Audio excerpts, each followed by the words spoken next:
አንቺ እኮ እስልምናን እኮ ሪሼፕ እያደረግሽ ነው፣ እያደሽ ነው። በጨራሽ ማስረጃ ይችላለን። አዲስ እንደውም የሆነ ቪዲዮ ቅድም እያየው ነበረ። ቆይ እንደውም ነገ ተዘጋጅበትና በእንትን ላይ እገባለሁ። ቁራኒስቶች ላይ አዲስ መስጊድ ሊገነቡ ነው እያሉ ዘመዶችሽ እያለቃቀሱ ነው። ቁራኒስት መስጊድ ሊከፍቱ ነው። ቢኒ አባረረኝ እኮ እምቢ አለኝ። ምን ተከሰተ ይላል። የት ሄዶ ነው? መከራዬን አሳይቶኝ ሲያስወጣኝ የት ነበርክ? ምን ተፈጠረ የምትለው? ምን ተፈጥሮ ነው ቆስቲ ቤት የመጣችሁት? ወይም አልቲ ቆስቲ ራሱ መሰለኝ እሱ ቤት እንድናሞቅለት ቤቴን ያዘጋው። አንዳንዴ እኮ ጠላት ከርቅ አይመጣም፣ ከጎን ነው። እኔ ሲያስገባ የሚያስወርደው እኔ ልክ ሲገባ እኔ ዩቲዩብህን ሲያሳይ ፈርቼ ነበር። ምናልባት እሱ ሊሆን ይችላል። እንግዲህ አይ ምን አገናኙ? የጠዋቱን አንተ ደግሞ ምን ሆነ? የጠዋቱ ምንድን ነው? የጠዋቱ እፎይ አንዴ ላሳየህ። በባለፈው ስንጨቃጨቅ ነበር። እኔ የምልሽ አንዴ ጎንደሬ ወገን አንድ ነገር ልጠይቅሽ። ጎንደሬዎች እንዲህ ቅጥጥ የሚያረጉን አሁን ይኸውልሽ ከላይቭ ላይ ነው ጎትተው እንዲያስወሩ። ቆይ አንድ አይ ሲያንደ በይለን አይ የኛ ልጅ ማንም እንደዛ የሚያደርግ የለም። አንተ የራስን ሀሳብ መግለጽ ትችላለህ። ገብቶሃል አይደል? አሁን እኮ ተባረክ ይመጣሉ እያልኩሽ እኮ ነው። ኖርማል ነው። ኔትወርክ ላይ ኖር ይችላል ምናምን እንጂ በእኛ ልጆች አታሳብ እንዴ። ኧረ ተይ ኔትወርክ እንዴት ነው? ቆይ አንዴ 26 ላይ አንዴ ፎይን ጎንደሬዋ ቆይ ባለፈው እኔ የምልሽ ቆይ እዚህ ጋር ጥያቄ አለኝ። ኧረ በል እስልምና ምን ላይ ነው የተመሰረተው? እስቲ ንገሪኝ። የእስልምና ማዕዘናት 5 ናቸው። አንደኛ በአላህ መመስከር ነው፣ በነብዩ ሰለላሁ ዐለይሂ ወሰለም መመስከር፣ ጾም በመጾም ሶላት መስገድ፣ ዘካ ማውጣት፣ ሀጅ ማድረግ፣ እሱም ለቻለ ሰው ማለት ነው። በጣም ጥሩ በጣም ጥሩ። እነዚህ ከነዚህ አንዱን ማያሟላ ሙስሊም ይባላል? ለምሳሌ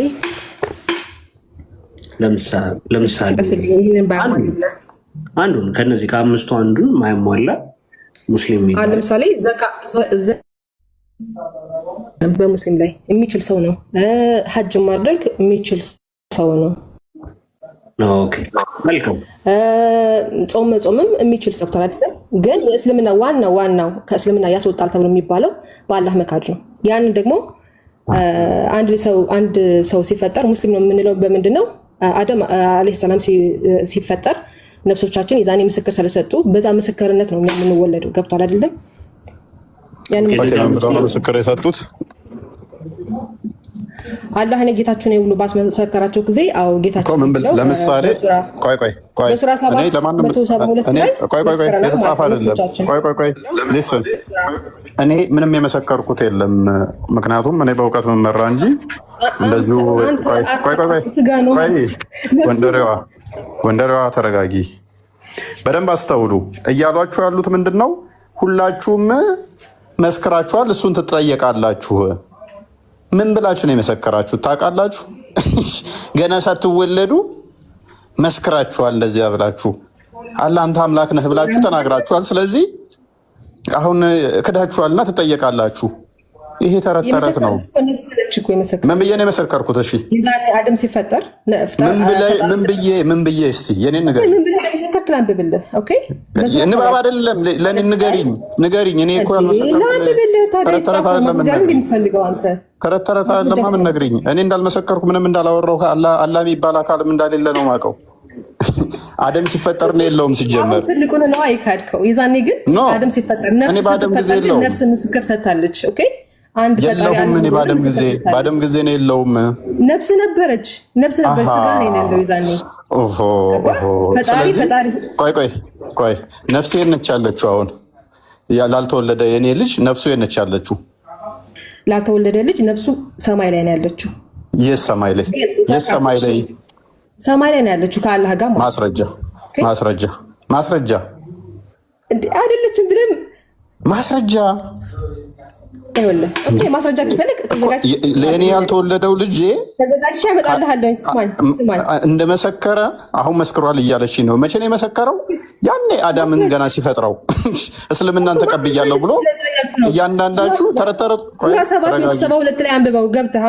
ተረጋጊ፣ ቆይ እዛው ክፍል ላይ ቀርሻለሁ። ቆይ ተረጋጊ፣ በደንብ ከስር ያላችሁ አስተውሉ። ምን አይነት ከንት እንደሆነ ተረት እንደሆነ እዩ። ምንድነው የሚለው?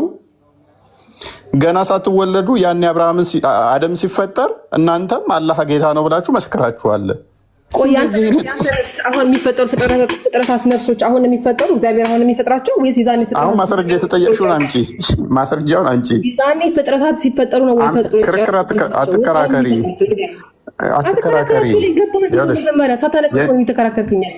የእኔን ጥያቄሽ ከሆነ እኔ በቃ የአዳም ልጅ ነኝ ፕሊስ። እኔ የቤተሰቦች ልጆች ነኝ። በቃ በመልኩ ቤተሰቤ በመልኩ ይወልደኛል። አዳም ተፈጠረ። አዳም ከዛ በኋላ ይወልዳል። የእሱ ዘር ነኝ። አዳም በዘሩ ይወልዳል።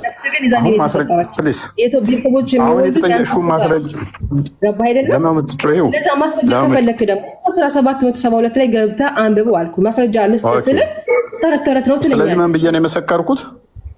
አንድ አላህ ፈጣሪ አንድ እሱ እንደሆነ አንድ አምላክ አላህ እንደሆነ መስክረሃል። ማን የመሰከረው? የአንተ ነፍስ መስክራለች።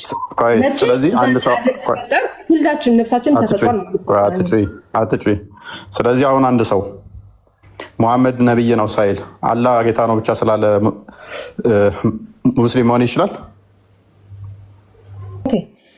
አሁን ነብዩ ሰለላሁ በእኛ ጊዜ የመጡ ናቸው።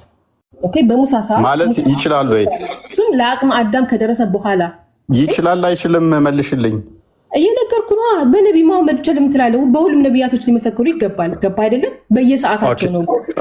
በየሰዓታቸው ጥያቄ ለምን እንደማመልሽ እኮ ነው ግራ ገቢ እየመለስኩልህ ነው። መርያም ጎንደር እንደዛ ካልሽ እስቲ በእርግጥ አሁን አንቺ እያልሽ ያለ ሁላችንም ከአዳም እኩል ነን በነፍስ። የአንቺ ህልውና የሚጀምረው ገና በስጋ ከመወለድሽ አዳም አለይሂ ሰላም ሲፈጠር ይዛኔ ተፈጥራለች። አንቺ ነፍስም የአዳም ነፍስም እድሜው እኩል ነው እያልሽ ነው። ችግር የለም። ተቀበልኝ። ይዛኔ ሱራ 772 ላይ ነፍሶቻችን ይዛኔ ተፈጥረው ምስክር መሰጠን አላህ አንድ ጌታ ነው ብለን እንደመሰከርን ይናገራል። እንደዛ ከሆነ ታዲያ እንደዛ ከሆነ እንደው በነፍስ የሚመሰክር ከሆነ አንድ የካፍር ልጅ ሲሞት ታዲያ ለምንድን ነው ጀነት አይገባም? የት እንደሚገባ አይታወቅም። ለምን አለ? በነፍሱም መስክሯል። እንደዛ ቢለው ታምጣልኝ በእናትህ አንድ ህፃን ማለት አቅመ አዳም እስኪደርስ ድረስ ሙስሊም ነው። አንዴ ስሚኝና እንዴ በአፉ የክህደት ቃል እስካልተናገረ ድረስ መርያም ጎንደሪያ አንዴ ስሚኝና ከዛ እሰጥሻለሁ። ችግር የለም። ስለዚህ በነፍሱ ቃል ገብቷል። አካለ መጠንም አልደረሰም፣ ኃጢአትም አልሰራ። ይሄ ልጅ የት ነው የሚገባው? መርያም ጎንደሪያ እንደዚህ አይነት ሰው ጀነት ነው የሚገባው። ምክንያቱም መጥፎ አንደኛ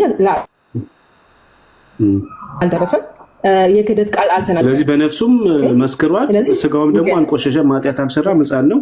ስለዚህ ይሄ ልጅ ጀነት ነው የሚገባው። በጣም ጥሩ። እሺ የት እንደሚገባ ግን አይታወቅም ከተባለ ይሄ ልጅ ምንድን ነው መልሱ?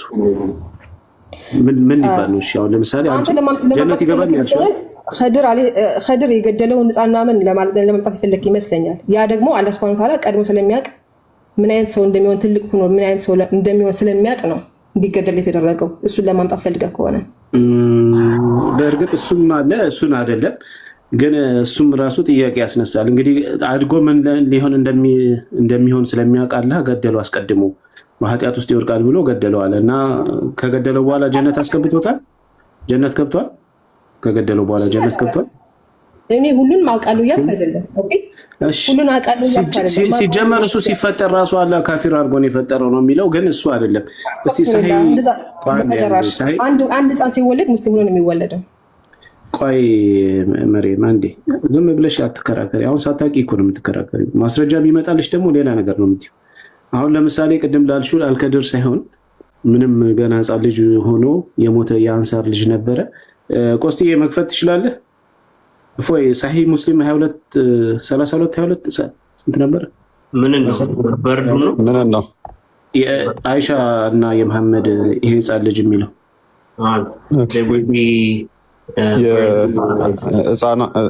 ምኑ አቡ ዳውድ ላይ መሰለኝ ነው። ሙስሊም ነኝ ወይ ቡኻሪ ነው ወይ ሙስሊም ነው። 62 26 ሲ እስቲ እሱን ቡኻሪ 62 26 ሲ ህፃኑ ልጅ ጀነት አይገባም ያለው መሐመድ። ኦኬ እንትና ሐዲስ ብታመጣልኝ ማብራሪያውን ሁሉ ነገር ነው የምጠይቅህ። ገብቶሃል አይደለም? ቆይ እስቲ መጀመሪያ ማብራሪያ ትላለች እንዴ? እኔ ሐዲሱን መጀመሪያ ሐዲሱን የማብራራበት እውቀት ገና ሐዲሱ ሳይቀርብ ፈራሽ። ምን ነው እዚህ ጋር ብታወሩት እንኳን ብታወርቶበት የተመልሶለት ያለቀ ጉዳይ ቆይ ማብራሪያ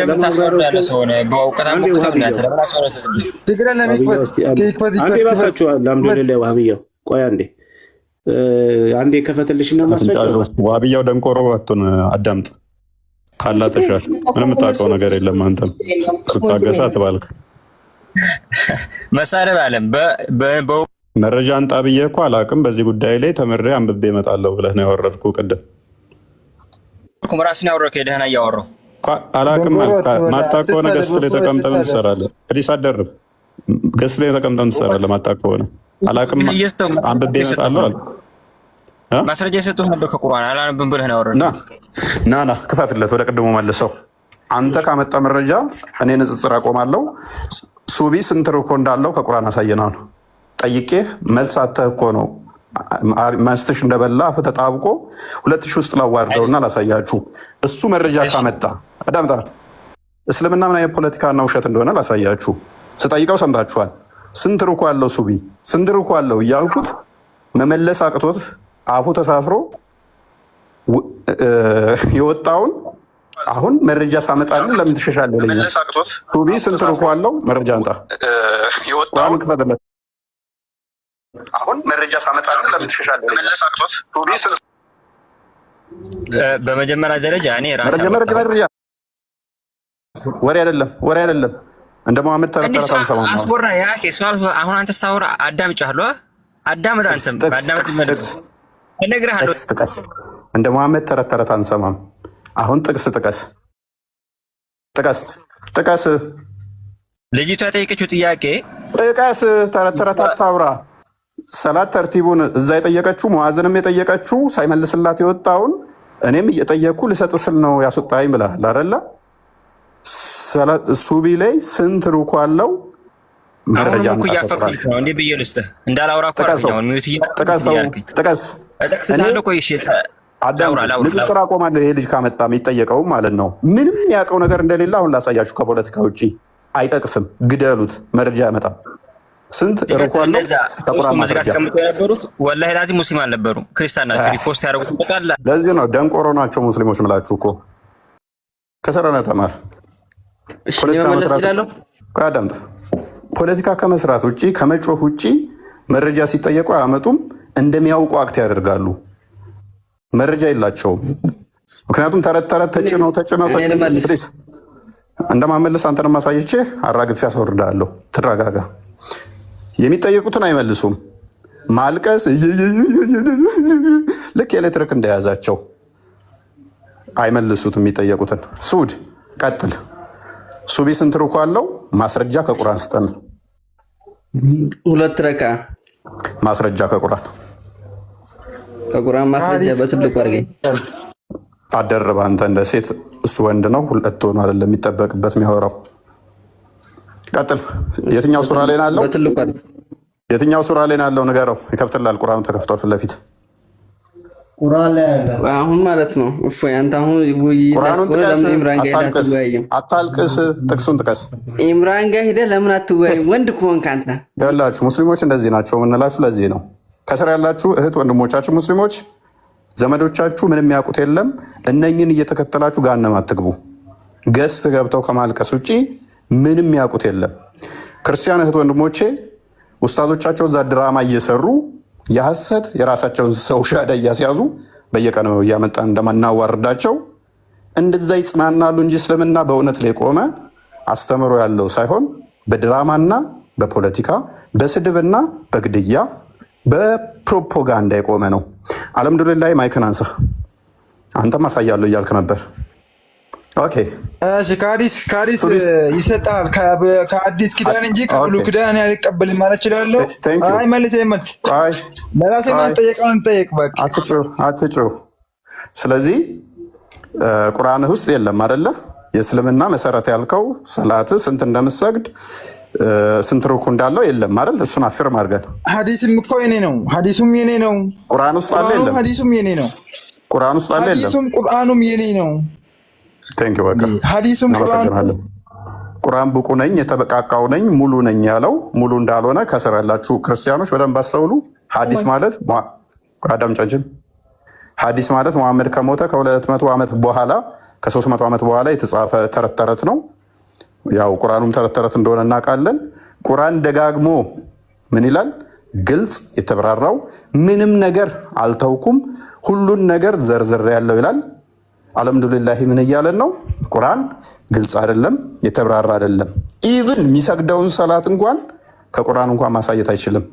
በቁርአን ውስጥ መሐመድ ቤት እንዳገቡ ሚላለ በቁርአን ውስጥ ተበቴ አድ ለምሳሌ አቢላቢን የሚሰድብ አለ። አቡላብ እጆቹ ጠፉ ከሰሩ ጋነም ይገባል፣ ሚስቱ እንጨት ተሸካሚ ነች፣ አንገቷ ላይ ጭርት አለ እያለ አንድ ምዕራፍ ሙሉ ሲያወርድ ስለሚሰግደው ነገር ግን የለም ማስረጃ። ስለሚሰግደው ነገር የለም።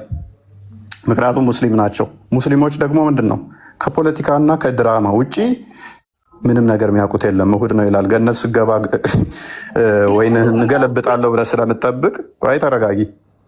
በምድር ላይ ደግሞ የግመል ሽንትህን ስለምጠጣ እኔም ሽንቴን የሸናውበትን ውሃ ምንም አይቆሽሽም በምንም ስለተባለ ካካም ያልኩበትን እህቶቼም ደግሞ ፔሬድ ጨርቅ የጣሉበትን ስለምትጉመጠመጥ ማተር አያደርግም። አይዞ በገነት ደግሞ ያው ጠጁን አላ ስለሚያስተናግድ አላ ጠጅ ሰርቶ ስለሚጠብቃችሁ ፓኒክ አታድርጉ። ዶን ፓኒክ፣ ተረጋጉና አሁን ቶፒኩ ላይ ትገቡና እስልምና በአምስቱ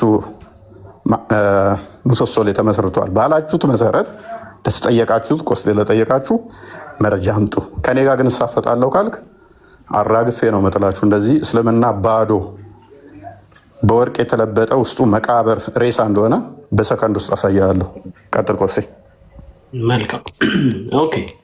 እሺ እንኳን ሰላም መጣህ። እጃላ ይቅርታ አድርግልኝና አሁን እኮ ለተናገረው መልስ መስጠት ትችላለህ? እሺ መልስ መስጠት ትችላለሽ አንቺ።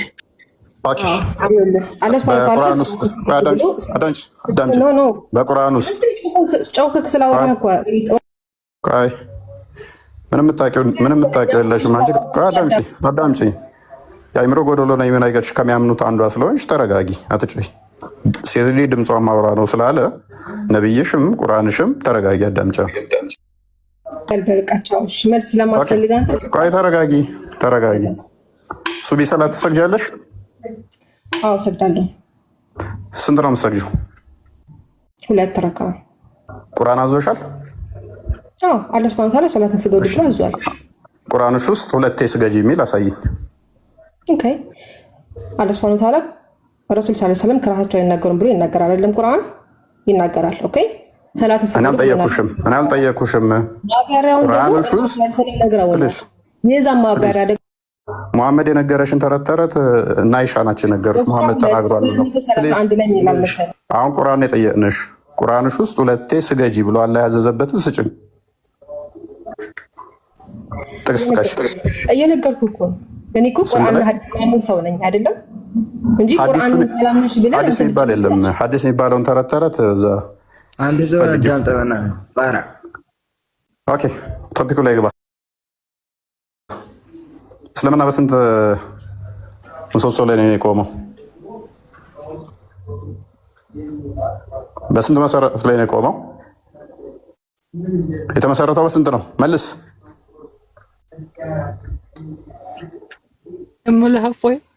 መልስ።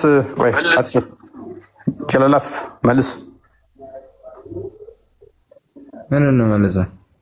እስልምና በስንት ነገር ላይ ነው የተመሰረተው?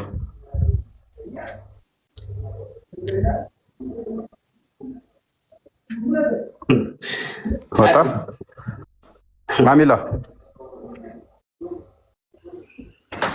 ሰላም ነው። እንኳን አመጣ። ሙስሊም ነህ? አዎ ሙስሊም ነኝ። ሙስሊም ማለት ምን ማለት ነው? ቆይ መጀመሪያ እኔ ልጠይቅህ። ሙስሊም ማለት ምን ማለት ነው? የሌለ ነገር ለምን ታወራለህ? ሙስሊም ማለት ምን ማለት ነው? ማሚላ ሉቃስ ሙስሊም አለ? ቼክ አድርገው እስኪ። ኦኬ እሺ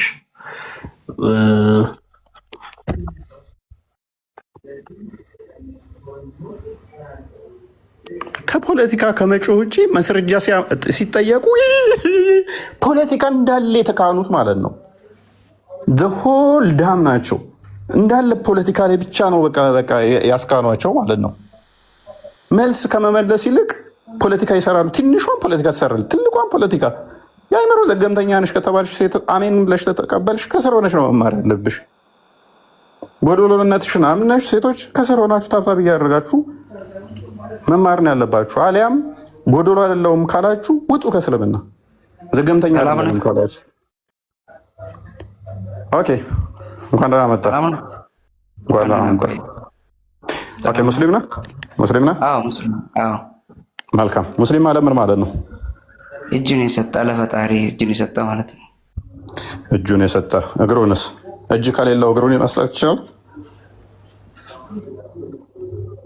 እዚህ አንድ ነገር ልንገርህ፣ ተወያየው ልትል ነው አሁን አንተ እያወራህ ያለው? ምን ማለት ነው እጁን የሰጠ? ቆይ ተረጋጋ።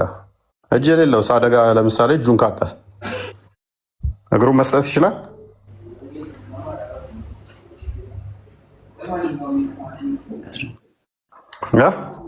ለፈጣሪ የተገዛ ማለት ነው። ኦኬ፣ ለፈጣሪ የተገዛ ማለት ነው። ስለዚህ እኔ ለፈጣሪ እየተገዝቼ ያለው ስለዚህ ሙስሊም ነኝ? አዎ፣ ለራስህ በራስህ ሃይማኖት። ስለዚህ እኔ ሙስሊም ነኝ ማለት ነው።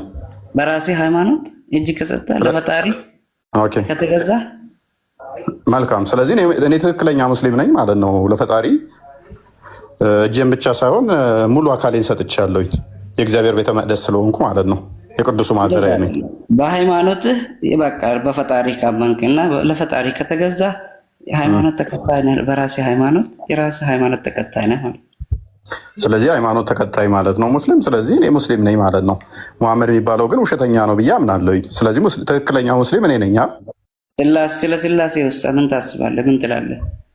ምን አስባለሁኝ? አምናለሁ። ምክንያቱም ሙስሊም ነኝ እኮ። ሙስሊም ስሆን ደግሞ ትክክለኛ ሙስሊም ስለሆንኩኝ ነቢያት ያስተማሩትን ሐዋርያት የሰበኩትን የምከተል ስለሆንኩኝ ትክክለኛው ሙስሊም እንደመሆኔ። እሺ፣ እዚህ ላይ ሃይማኖት እንትን ሐዲስ ምናምን ተረት ተረት ነው ካልክ ማለት ነው። እሺ፣ ሌላው ይሄ ስላሴ ምናምን የምትሉት ምንድነው የእናንተ ማለት ነው? ምንድነው ስትል ምንድነው? ምን ለማለት ፈልገህበት ነው? ሐዲሱ ተረት ተረት ከሆነ እሺ፣ ይሄ ስላሴ ምናምን የምትሉት መጽሐፎች ምንድን ናቸው ነው? እሱማ ነቢያት ሐዋርያቶች ያስተማሩት ነው። ሐዋርያትን ትቀበላለህ አትቀበልም? አንተ ሐዋርያቶች ያስተማሩት ነው። ሐዲስ ደግሞ የቁርአንን ማብራሪያ ነው። ቁርአን ላይ እስኪ የት ቦታ ነው ቁርአን ሳይብራራ ቀርቶ ማብራሪያ ያስፈልገዋል የተባለው? የቱ ጋር ነው? እኔ ንጽጽር አቆማለሁኝ። ሐዲስ የቁርአን ማብራሪያ ነው የሚል ከሰጠኸኝ አንተ እኔ ንጽጽር አቆማለሁ። ቁርአን ግን ራሱ ምን ይላል መሰለው ወንድማችን? ማብራሪያ ያስፈልገኝም እኔ የተብራራው ነኝ ይላል። አንተ ደግሞ ኖ ቁርአን ስላልተብራራ ሐዲስ በሚባል ለምሳሌ አይሻ እንትና ያወሩት አንተ ፖለቲካ ብቻ ነው አንተ ቆይ እስኪ ልጅነት ያለብህ እንደት ማስረጃውን ስጠን እስኪ አሉሻ። መጀመሪያ ደቂቃ ያዝና በደቂቃ አውራ፣ ወይ ደግሞ ደቂቃ ስጠኝና በደቂቃ ይላውራ። ሚዩት ያረክ በፈለክበት ሰዓት እያወራ ወይ ደግሞ ኧረ ማንም ሚዩት አላደረገ። ቀጥል። ያወራክ ወገኛ ነህ አንተ። ምን ማለትህ ነው? መጀመር ደግሞ ነው የሚደርበው። አሉሻ ቀጥል። መረጃ አምጣና ቀጥል አውራ። ከመረጃ በፊት አንድ ነገር መነጋገር ያለብን ነገር እስቲ እንነጋገር። አንተ ክርስቲያን ነህ አይደል? አሁን ጥያቄው ላይ ነው። እኔ ሙስሊም ነኝ። በቃ ተስማምተናል። ለፈጣሪ እጄን የሰጠው ነኝ። እንትን ቀልድ ነው። ቀደም እኮ ተነጋገርን። ቀልድ ነው እንዲያስከው ሙስሊም ነህ አንተ? ለምን ደግሞ ቀልደው? ሙስሊም ነህ አንተ? ቅድም ምን አልከኝ? ሙስሊም ማለት ለፈጣሪ የሚገዛ እጅ እግሩን የሰጠ ነው ብለኸኛል። ለፈጣሪ የምገዛ ሰው ነኝ። እኔ ሙስሊም ነኝ። አዎ ሙስሊም ነህ? አዎ። በቃ ከአንተ ጋር ከሙስሊም ጋር አይደለም፣ እኔ ከክርስቲያን ጋር ነው መከራከር እንፈልግ። እናመሰግናለን። ስለዚህ ሰውየው በደንብ አስተውሉ። እኔ ትክክለኛ የፈጣሪ ተገዢ ነኝ። የፈጣሪ ተገዢ እንደመሆኔ ደግሞ ሙስሊም ትባላለህ ብሎኛል። ትክክለኛ የፈጣሪ ተገዢ ነኝ። የተገዛኸው ለአላህ ነው ወይስ አላህ የሚባል እኔ አላህ የሚባል ጣዖት አላውቅም። መሐመድ ያመጣውን አላህ ከሆነ አላውቀውም። ጣዖት ነው እሱ ለእኔ። የተሰቀለውን ስዕል ነው ታዲያ ፈጣሪ ብለን ታምነው? እኔ አላህ የምትለው መሐመድ ያመጣውን ከሆነ እሱ ጣዖት ነው። ግን ነቢያቶች፣ ሐዋርያቶች ነቢያቶችን ታውቃቸዋለህ? እነ ሙሴ፣ እነ ኢሳያስ፣ እነ ዳውድ፣ እነ ሱሌማን የሰበኩትን ከሆነ አሁ እኔ የእሱ ተገዢ ነኝ። እጄንም እግሬንም ሰጥቻለሁ በሙሉ። አሁ ሙስሊም ነኝ። ሙስሊም ያስብልሃል ካልከኝ ሙሐመድ ያመጣው ግን ለእኔ ጣዖት ነው። በግድግዳ ላይ የተሰቀለ ፎቶ ነው። አላህ አንተ እንድታምነው በግድግዳ ላይ መሰቀል አለበት ወይ በፎቶ? ምን አገናኘው? ምን አገናኘው? አላህማ ምን ፎቶ ታነሷለህ? ጭንቅላት ሳይኖረው እግር ብቻ እኮ ነው። እግር ማሳየት እኮ ነው። ምንም ፎቶ እኮ አያስፈልገውም። ፎቶ ልታነሳ ስትል ጭንቅላትና አንገት የለውም፣ እግር ነው ያለው። አሁን የተጠየቀውን ትመልሳለህ። ሰው አምላክ ሰው አታምልክሽ። ጭንቅላት የሌለውን እሺ አምልክ። በቃ ቴንኪው። ጭንቅላት የሌለውን እግር አምልክ። ኦሱሳ እሺ ይለኛል። ጭንቅላት የሌለው እግር ጭንቅላት የሌለው አይቀፍም። ግን ስታየው ራሱ እንዴት ነው የምታመልከው? አሉሻ ጭንቅላት የሌለውን ነገር እግር እንዴት ታመልካለህ? ደስ እያለኝ ነው የማመልከው። ምክንያቱም እግር ስታመልክ እንዳመልክ ነው። በእግሩ ነው የፈጠረህ? ምን ጭቃ ነህ? እንደ አብኩቶ ነው የፈጠረ በጭቃ እንደ ጭቃ? በጭቃ እኮ ነው የተፈጠርነው። አታውቅም እንዴ? እኮ በእግሩ ብቻ ማለት ነው። ጭንቅላት ሳይኖረው እንዴት ነው እሱ አለ አንገት አለ ጭንቅላት እንዴት ፈጠረ? እንደፈለገ ነው እንጂ የሚሰራው። ጭንቅላት የሌለው ነገር ግን አይዘገንንህም? አንገት የሌለው ጭንቅላት፣ ደረት የሌለው እግር ብቻ ሆን ብሎ መላው ዓለምን መፍጠር ይችላል። የኔ አምላክ ነው እሱ ሁን በሚል የሚፈጥረው። ያንተ ግን እኮ በእጅው ነው የሰራህ እኮ አብኩቶ አይደለ? አምላክህን በስነ ስርዓት ታውቀዋለህ። ስጀመር እኔን እናንተና የፈጠረ ክርስቶስ በደንብ አውቀዋለሁ። እንደውም በስጋ ተገልጦ የዛሬ 2000 ዓመት ላይ ከኛ ጋር ከደቀ መዝሙርቱ ጋር ከሐዋርያቱ ጋር ቁጭ ብሎ እግራቸውን አጥቦ ወላ አስተምሯቸዋል። ስለኔና ስለአንተም ተሰቅሏል። በደንብ ጠንቅቄ ያውቀዋለሁኝ። የአንተ አምላክ ለእኔ ተሰቅሎ አለመቀበል መፍትሄ ነው። የአንተ አምላክ በየቀኑ ግን ሌሊት መጥቶ ይሰቀልልሃል ሰማይ ላይ እጁን ዘርግቶ ማነው የሚለምነኝ የምምረው፣ ማነው ይቅርታ የሚጠይቀኝ ይቅር ምለው እያለ ሌሊት በየቀኑ ይመላለሳል። ሲመላለስ በሊፍት ነው ወይንስ በፓራሹት ነው ወይንስ እየተንከባለለ ነው? ዊዶን ነው። ጭንቅላት ሳይኖረው እጁን ይዞ ሁለት እጆቹን ይዞ መጥቶ ልክ እንደተሰቀለ ሰው ክርስቶስ ለእኔና ለዓለሙ ሲል አንዴ ተሰቅሎልናል። እጁን በመስቀል ላይ ዘርግቶልናል። ያንተ አላህ ግን እድሜ ልኩን 1000 ዘመናት እየተመላለሰ እጁን ዘርግቶ ልመና ላይ ነው ያለው። ይሄ ጭንቅላት የሌለው ለማኙን አካል አላመልከውም። እኔ ደግሞ አሁን ቶፒኩ ላይ ትገባለህ። ቶፒኩ ላይ እሺ፣ አንድ ጥያቄ ልጠይቅ እገባለሁ። አንቺ ብቻ መልስልኝና የአንተ ኢየሱስ ጌታ ነኝ አምልኩኝ ያለበት አንድ እንትን አሳየኝ። በቃ አንድ ጥቅስ አሳየኝ ከፈለከው መጽሐፍ። ጌታ ነኝ አምልኩኝ እኔ ብለህ ታመልከኛለህ? አዎ እኔ ጌታ ነኝ አምልኩኝ ያለበት እኔ ጌታ ነኝ ብለህ አንተ ታመልከኛለህ ወይ? አሳየኝ። እዛ እንደዛ ያለበት ቦታ ማለት ነው። እኔ ጌታ ነኝ ብለኝ አንተ ታመልከኛለህ ወይ? በመጽሐፍ ቅዱስ ነው የምታምነው አይደለም እኮ ጌታ ነኝ ብለህ አንተ እሺ፣ መልካም ጌታ ነኝ ካለ ጌታ ነው ብለህ ትከተላለህ። መልካም እኔ ጌታ ነኝ ያለበትን አሳየኝ ካለስ እሺ ጌታ ነው ብለህ ትቀበላለህ? አዎ አሳየኝ። ክፈትለት። ዮሐንስ ወንጌል ምዕራፍ 13 ቁጥር 13 ላይ እኔ ጌታ ነኝ እቀበላለሁ ብሏል። መልካም አንብበው።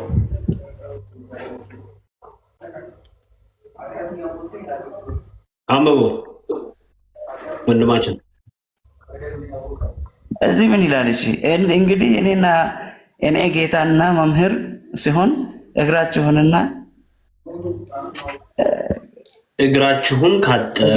ካጠቡ እናንተ ደግሞ እርስ በርሳችሁ እግራችሁን ትተጣጠቡ ዘንድ ይገባችኋል። ምን ማለት ነው? ይገባችኋል። እኔ ምን ሆንኩኝ ይላል? አምልኩኝ አለ። እኔ ጌታና መምህር ማለት ነቢይ ነው የተላከ ተረጋጋ፣ አትጩህ። ልንገርህ አዳምጠኛ። የጌታን ቃል ለማስተማር አሁን መንፈሱ ተመታበት። አያችኋል? ምክንያቱም የጠየቀንን አሳየ ነው። ኢየሱስ ጌታ ነው በል። አሁን አላሳየኝም። ኢየሱስ ጌታ ነው በል።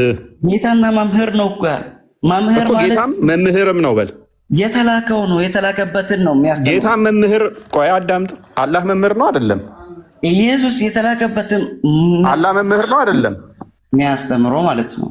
ጌታ ማን ነው? አንተ እሺ ጌታ ማን ነው? አላህ ነው። ለእኔ ጌታዬ ኢየሱስ ነው። ጌታ ነው ኢየሱስ በል እስኪ። ለእኔ ደግሞ ኢየሱስ መልእክተኛ ነው፣ የአላህ መልእክተኛ ነው። አየህ ሴጣኑ እንዴት እንደሚጫወትብህ። እያዩ እንዳያዩ ታውረዋል የሚባሉት ለዚህ ነው። ጌታ ሚል ስጠኝ አለ። ጌታ ሚል ሲመጣበት ደግሞ መምህርም ነው ይላል አለ። ታዲያ አንተ አላህ እኮ መምህርም ነው። አላህ ጅብሪልና መሐመድን ያስተማራቸው ጌታ ነው። ጌታ ማን ነው ሲባል እኔ ጌታዬ አላህ ነው አለ። ይኸው ኢየሱስ ጌታ ነው ብሏል። ስለዚህ ጌታ በል። አይ አልልም። ቅድምም ብሏል ካመጣችሁልኝ ጌታ መሆኑን የተናገረበትን እቀበላለሁ ብሎ ነበረ። ምን ያህል ሴጣን እንደሚጫወትባቸው ከስር ያላችሁ ሙስሊሞች በደንብ አስተውሉ። ምን ያህል አጋንንት እውነትን እንዳይረዱ ሙስሊሞች ላይ አዚም እንደተደረገ እያዩ እንዳያዩ የኢሳያስ ትንቢት የተነገረባቸው እየተፈጸመባቸው እንዳለ ከነኚህ መረዳት ትችላላችሁ። እንዳለ ብሬን ወሽድ ተደርገው ስላደጉ ጥያቄ መጠየቅ እንጂ አምላካቸው ምን እንደሆነ ማያውቁ ዝም ብለው እንደ በግ የሚጓዙ ማስተዋል የተሳናቸው ከስድብና ከመፈክር በስተቀር ክርስትናን ከመተቸት በስተቀር ቆም ብለው እውነትን ከሐሰት መለየት ማይችሉ እንዳለ የተጋረደባቸው እያዩ እንዳያዩ ሲመጣላቸው መረጃ ዲናይ የሚያደርጉ ይሄ እንግዲህ መታወር ነው። ጌታ ይርዳችሁ። አማሉሻ የመጨረሻ ቻንስ ልስጥህ። እሺ የመጨረሻ ቻንስ ዮሐንስ 20 ቁጥር 17 እስቲ ስለዛ አብራራልኝ። እሺ ዮሐንስ 20 ቁጥር 17 ምንድነው ጥያቄ? እዛ ላይ እሱን አብራራልኝ። እሱን አንብበዋል ክፍሉን ወይንስ እሷን ጥያቄ ብቻ ነው የሰጡህ? አይደለም ወደ አምላኬና ወደ አምላካችሁ ያለበትን ማለት ነው። ከእሷን ክፍል ብቻ ነው የሰጡህ ወይንስ? እስቲ መብራሪያ ስጠኝ። በዛ ያንተ መጽሐፍ አይደል? መልካም እሺ። ምዕራፍ 20 ከቁጥር 1 ገና ሲጀምር ክፍሉ የሚናገረው ምንድነው? እሱ ክርስቶስ ከመቃብር አዳምጠኛ። ክፍሉ የሚጀምረው ገና ክፍሉ ሲጀምር ምንድነው? እሱ ሞቶ መነሳቱን የሚናገር የሚያበስር ወንጌል ነው። ይሄ የምዕራፍ ክፍል በመሰረቱ እስልምናን ሙሉ ለሙሉ የሚያፈርስ አስተምሮ ያለበት ክፍል ነው። ይሄ ምዕራፍ እስልምናን የሚደረምስ ነው። አልሰቀሉትም አልገደሉትም የሚለውን የሙስሊሞችን ተረት ተረት ሽንት ቤት የሚከት ነው። ምክንያቱም ሞቶ መነሳቱን የሚናገር እንደመሆኑ ማለት ነው።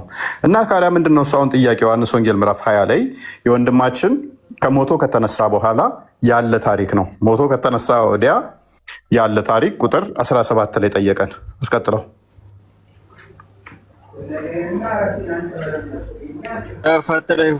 ተረታታውራና በስነ ስርዓት እናውራ እባክህ። ይህን ሰውዬ ለመምት ታስገቡት። ከስሮ ነው ይማር። ለአቅመ ገስት አልደረሰም እኮ ታስገቡት። በቃ ደነዝ ነገር ነው። ከመሐመድ ማይሻል ነው ይሄ። ከመሐመድም የባሰ ድንቁር ያለ ነው። ስሙ ነው ተጽዕኖ ያደረገበት ቦስ። ዋብያ እኮ ስለሆነ ነው። ያ አቅሉን ከነ ማይጠቀም ማለት ነው። ቀጥል አንብቦ። እሺ ቁጥር 1 ላይ እንዳያችሁት እንግዲህ ምን ብሎ ነው የሚጀምረው? እንደተናገረው ይሄ ክፍል ቁጥር 17 ከመድረሱ በፊት አንድ ቁጥር 1 አለ። ቁጥር 1 ላይ ምንድነው የሚለው? ከሳምንቱ በፊተኛውን ቀን መግደላዊት ማርያም ገና ጨለማ ሳለ ማለዳ ወደ መቃብር መጣች፣ ድንጋዩን ከመቃብር ተፈንቅሎ አየች። ምን አለ? ክርስቶስ የስጋው ያረፈበት መቃብር ተፈንቅሎ እንዳየች መቃብሩን በር ድል አድርጎ እንደተነሳ ይናገራል። ስለዚህ አልገደሉትም አልሰቀሉትም የሚለው ትምህርታቸው ክላሽ አደረገ ማለት ነው እዚሁ ገና ቁጥር 1 ላይ። ስለዚህ እሱን ካፈረስን ዘንዳ እስልምና ሐሰት መሆኑን በዚሁ ምዕራፍ እነሱ በሚጠቅሱ ካሳየን ቁጥር 17 ላይ ኢየሱስም ገና ወደ አባቴ አላረግኩምና ወደ ማን ያለው ወንድማችን? ወደ አባቴ። አለ አባት መባል ይችላል እንደ አሉሻ? ቦታ ላይ ኢየሱስ አባቴ ነው ብሎ የጠቀሰው አምላኩን ነው። እናንተ መጽሐፍ ላይ ጎበዝ ጀግና ያ አምላኩን አባቴ ብሎ ጠቅሷል ብዙ ቦታ አለ። ስለዚህ ይህንን ትክክለኛ ኢየሱስ ተናግሮታል እያለን ነው። በዚህም መሰረት እስልምና ሐሰት አድርገህልናል። ምክንያቱም ኢየሱስ እንዲህ ብሎ ከተናገረ የቁርአኑ አላህ ደግሞ ለማንም አባት መባል አይችልም፣ ልጅ ካለው ግን ልጁም አምላክ እንደሆነ ሱረቱ ዙሩፍ 81ኛው ላይ ተናግሯል። በዚህ መሰረት አንተው ባልከን መሰረት ኢየሱስ ብዙ ቦታ ላይ አባቴ ብሎ በተናገረው መሰረት ሙሐመድ ደግሞ አላህ አየህ ውሸት ሆነ ማለት ነው። እሱ ይሄንኛ አሁን የምታመጣ ንግግር ውሸት ትሆናለች። ምክንያቱም አባቴ ያለው የባህሪ ልጁ ስለሆነ ነው። የባህሪ ልጁ ከሆነ ደግሞ ምንድነው? አምላክ ነው ማለት ነው። ስለዚህ ቅድመ ዓለም ከአልናት ከአባቱ ተወልዷልና ቃል እንደመሆኑ የአብ ባህሪ ልጅ ነውና የባህሪ ቃሉ ነውና የባህሪ ክንዱ ነውና ወደ ሌላ ገባ አልገባውም። እዚሁ ላይ ነኝ ያለሁት። መልሰው እዚሁ ነኝ ያለሁት። መልሰው እዛው አድርገው። አላህ ግን ኦኬ ሱረቱ እንትና የከፈትከው የመርየም ሱራ ላይ ለአራማን ልጅን ያዘ ወለደ አሉ። ከባድ ንግግርን ተናገሩ። ከዚህ ንግግራቸው ባይቆጠቡ ሰማዮች ሊቀደዱ ተራሮች ሊናዱ ይቃረባሉ ለአራማን ልጅን ያዘ ወለደ ስላሉ ብሎ ስለሚያስፈራራ ለአራማን ልጅ የለውም እንጂ ቢኖረው እኔ ለልጁ ተገዢዎች መጀመሪያ ነኝ በላቸው ይላል። ስለዚህ ልጅ እንደሆነ ክርስቶስ ነግሮናል። በዚህም መሰረት ለልጁ እንገዛለን ማለት ነው በቁርአንህም መስፈርት። ስለዚህ እዚህ ጋር ምን እያለ ነው? ገና ወደ አባቴ አላረኩም አትንኪኝ ሲል ከመቃብር ተነስቶ መሆኑን አሳይተናቸዋል። አልቀበሩትም አልገደሉትም የሚለውን የእስልምናን ተረት የሚያፈርስ ክፍል ነው ማለት ነው። ስለዚህ አንድም ክህነትን አንጻር ነው ሴቷን መቅደላዊት ማርያም አትንኪኝ ያላት። ሁለተኛም ደግሞ ሉክ ወደ አባቴ አላረኩምና ትንኪኝ አባት መሆኑን አሳይተናል።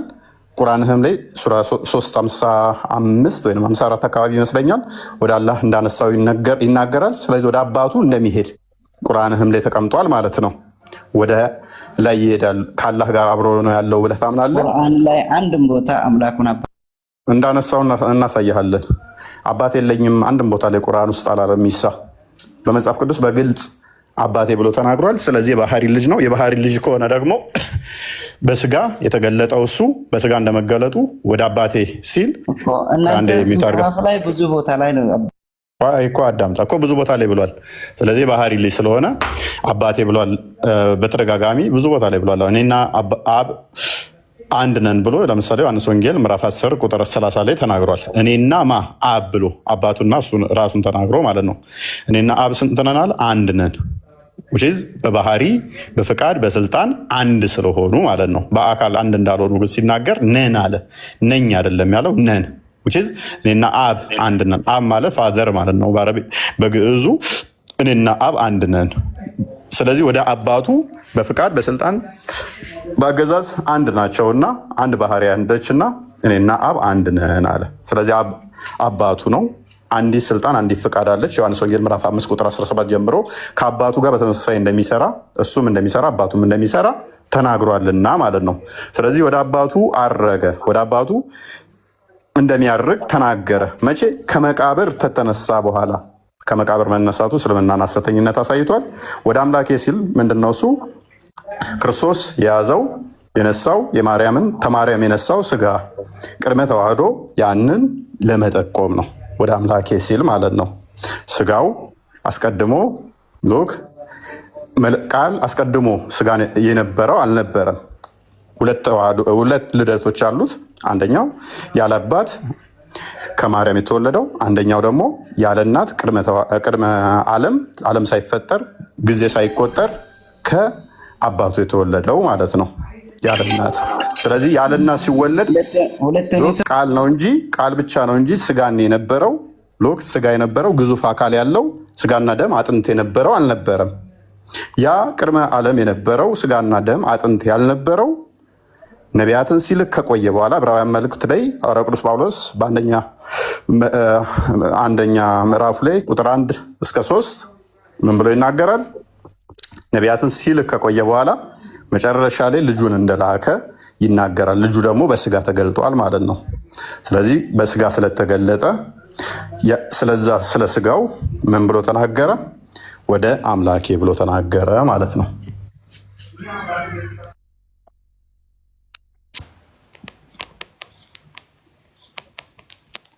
ኦኬ አቀጥሉም። ኦኬ አላ ወኪል እንኳን ሰላም መጣ። እንዴት ነህ? ሰላም ነው? ወረደን ልጁ አንተ ረጅም እየተንቀሳቀስኩ ነበር ደከመኝ። አዎ እውነት ነው። አላ ወኪል እንዴት ነህ? ሰላም ነው?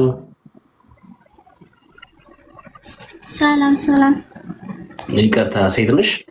እዛው ላይ ግን አንዴ እንትን በልልኝና ዮሐንስ ወንጌል ምዕራፍ 17 ላይ ቁጥር 27ን ደግሞ አድርገው። እዛው ደግሞ አምላክ እንደሆነ ለቶማስ ደግሞ ሲገለጥለት እዛው አለና ደከመኝ አንተ ግን በኢየሱስ ስም ምዕራፍ 20 ቁጥር 27 ማለት ነው። 17 ነው የጠየቀን። ቁጥር 20 ላይ ደግሞ እዛው አምላክነቱንም እዛው ስለሚያስቀምጠው ማለት ነው። አረጀው መሰለኝ እየደከመኝ ነው። አይዞን ዱብ በልበት ኮፒ ሊንኩ ማረግ ሁላችሁም ዮሐንስ ወንጌል ምዕራፍ 20 ቁጥር 27 ላይ ጌታችን መድኃኒታችን ኢየሱስ ክርስቶስ በተዘጋ በር ለሐዋርያቶቹ በድጋሚ በተገለጠላቸው ጊዜ ቶማስን በዛው ነበረ። ስለዚህም ቶማስን እንዲህ ይለዋል ጌታችን መድኃኒታችን ኢየሱስ ክርስቶስ፣ ከዚህም በኋላ ቶማስን ጣትህን ወደዚህ አምጣና እጅህንም አምጣና በጎኔ አግባው፣ ያመንክ እንጂ ያላመንክ አትሁን አለው ጌታችን መድኃኒታችን ኢየሱስ ክርስቶስ። ቶማስን መልሶ እንዲህ ብሎ አለው፣ ጌታዬ አምላኬም ብሎ መለሰለት። ስለዚህ ቶማስ ምን አለ? ቶማስ እንግዲህ ጌታ ደቀ መዝሙር እንደመሆኑ ምን አለ? ጌታዬ አምላኬ ብሎ መለሰለት ማለት ነው። አንደኛ እዚህ ጋም ደግሞ ፕሩቭ በእጁ ነክቶ መወጋቱን አሳየው። አልሰቀሉትም፣ አልገደሉትም፣ አልወጉትም የሚለውን የእስልምናን አስተምሮ አፈረሰው ማለት ነው። ምዕራፉ እንዳለ ይሄ ምዕራፍ እስልምናን የሚያፈርስ ነው። የእስልምናን ሐሰተኝነት የሚያሳይ ነው። ጌታ መሆኑን እዚሁ ነገረን። ይኸው ምዕራፍ አምላክ መሆኑንም ነገረን። እዛ እነሱ የጠቀሱት ክፍል ላይ ደግሞ እንዳሳየዋችሁ አባት እንዳለው የባህሪ ልጅ እንደሆነ አሳየናችሁ። እዛው ክፍል ላይ ያንን አስረዳን ማለት ነው። ግን ወደ አምላኬ ሲል እዛ ክፍል ላይ በስጋ ያንን ተናግሯል። ከተዋህዶ በኋላ ባንናገርም ቅድመ ተዋህዶ ግን እችን ከማርያም የነሳውን ስጋ አባቱ ይፈጥረዋልና፣ ያ ማለት ግን ስጋውን ወልድ አይፈጥረውም ማለት አይደለም። መንፈስ ቅዱስ አይፈጥረውም ማለት አይደለም። በስጋ ያንን የተናገረው ስለ ስጋው ማለት ነው። እና ቀጥሉ። ቃሎት ያሰማልን። ከተዋህዶ በኋላ ግን አንናገርለት። ምን አልክ? አይ ቃሎት ያሰማልን ወንድሞች። ኦኬ አላህ ወኪል መቀጠል ትችያለሽ። እንኳን ሰላም መጣሽ እህታችን፣ እንዴት ነሽ? ማይክሽን አንሺውና ቀጥይ እህታችን። አላህ ወኪል ማይክ ልላክልሽ? ኦኬ ያው ልኬልሻለሁ። አሁን ማይክሽን ክፈች። እሺ ኢብኑ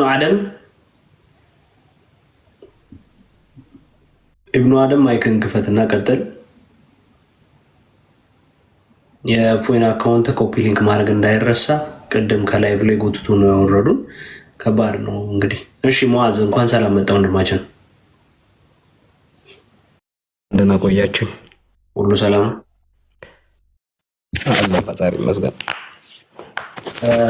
አንድ ጥያቄ መጠየቅ ፈልጌ ነበር።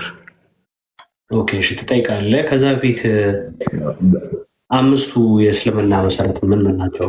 ምልኝ ይጠይቅና እንጨርስ። በቃ እኔ ደክሞኛል። መልካም እሺ ጠይቅ ወንድማችን።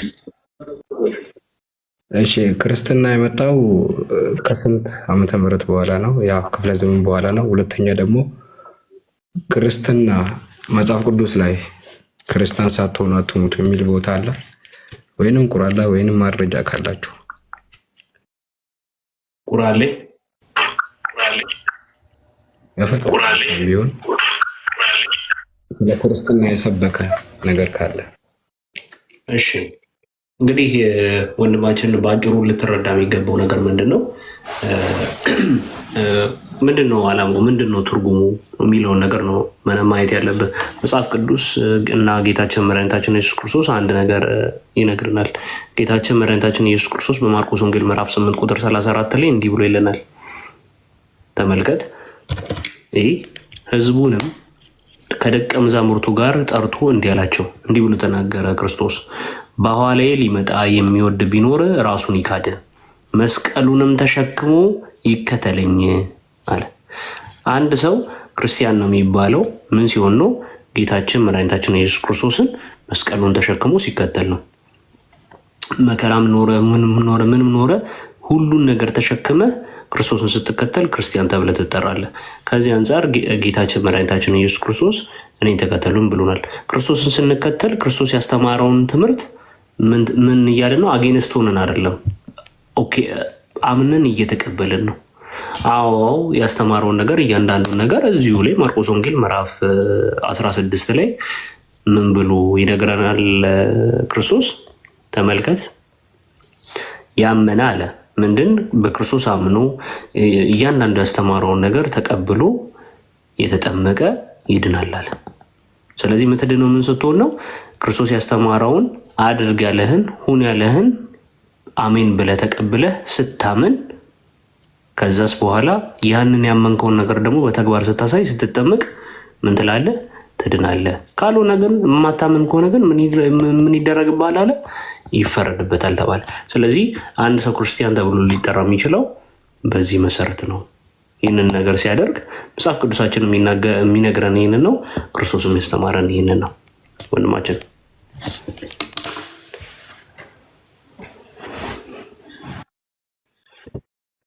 አሁን እዚች ጋር ምንም አጥጋቢ አንድ ሀሳብ ቆይ የነገርከኝ ሙአዝ አንዴ ቆይ ስማ።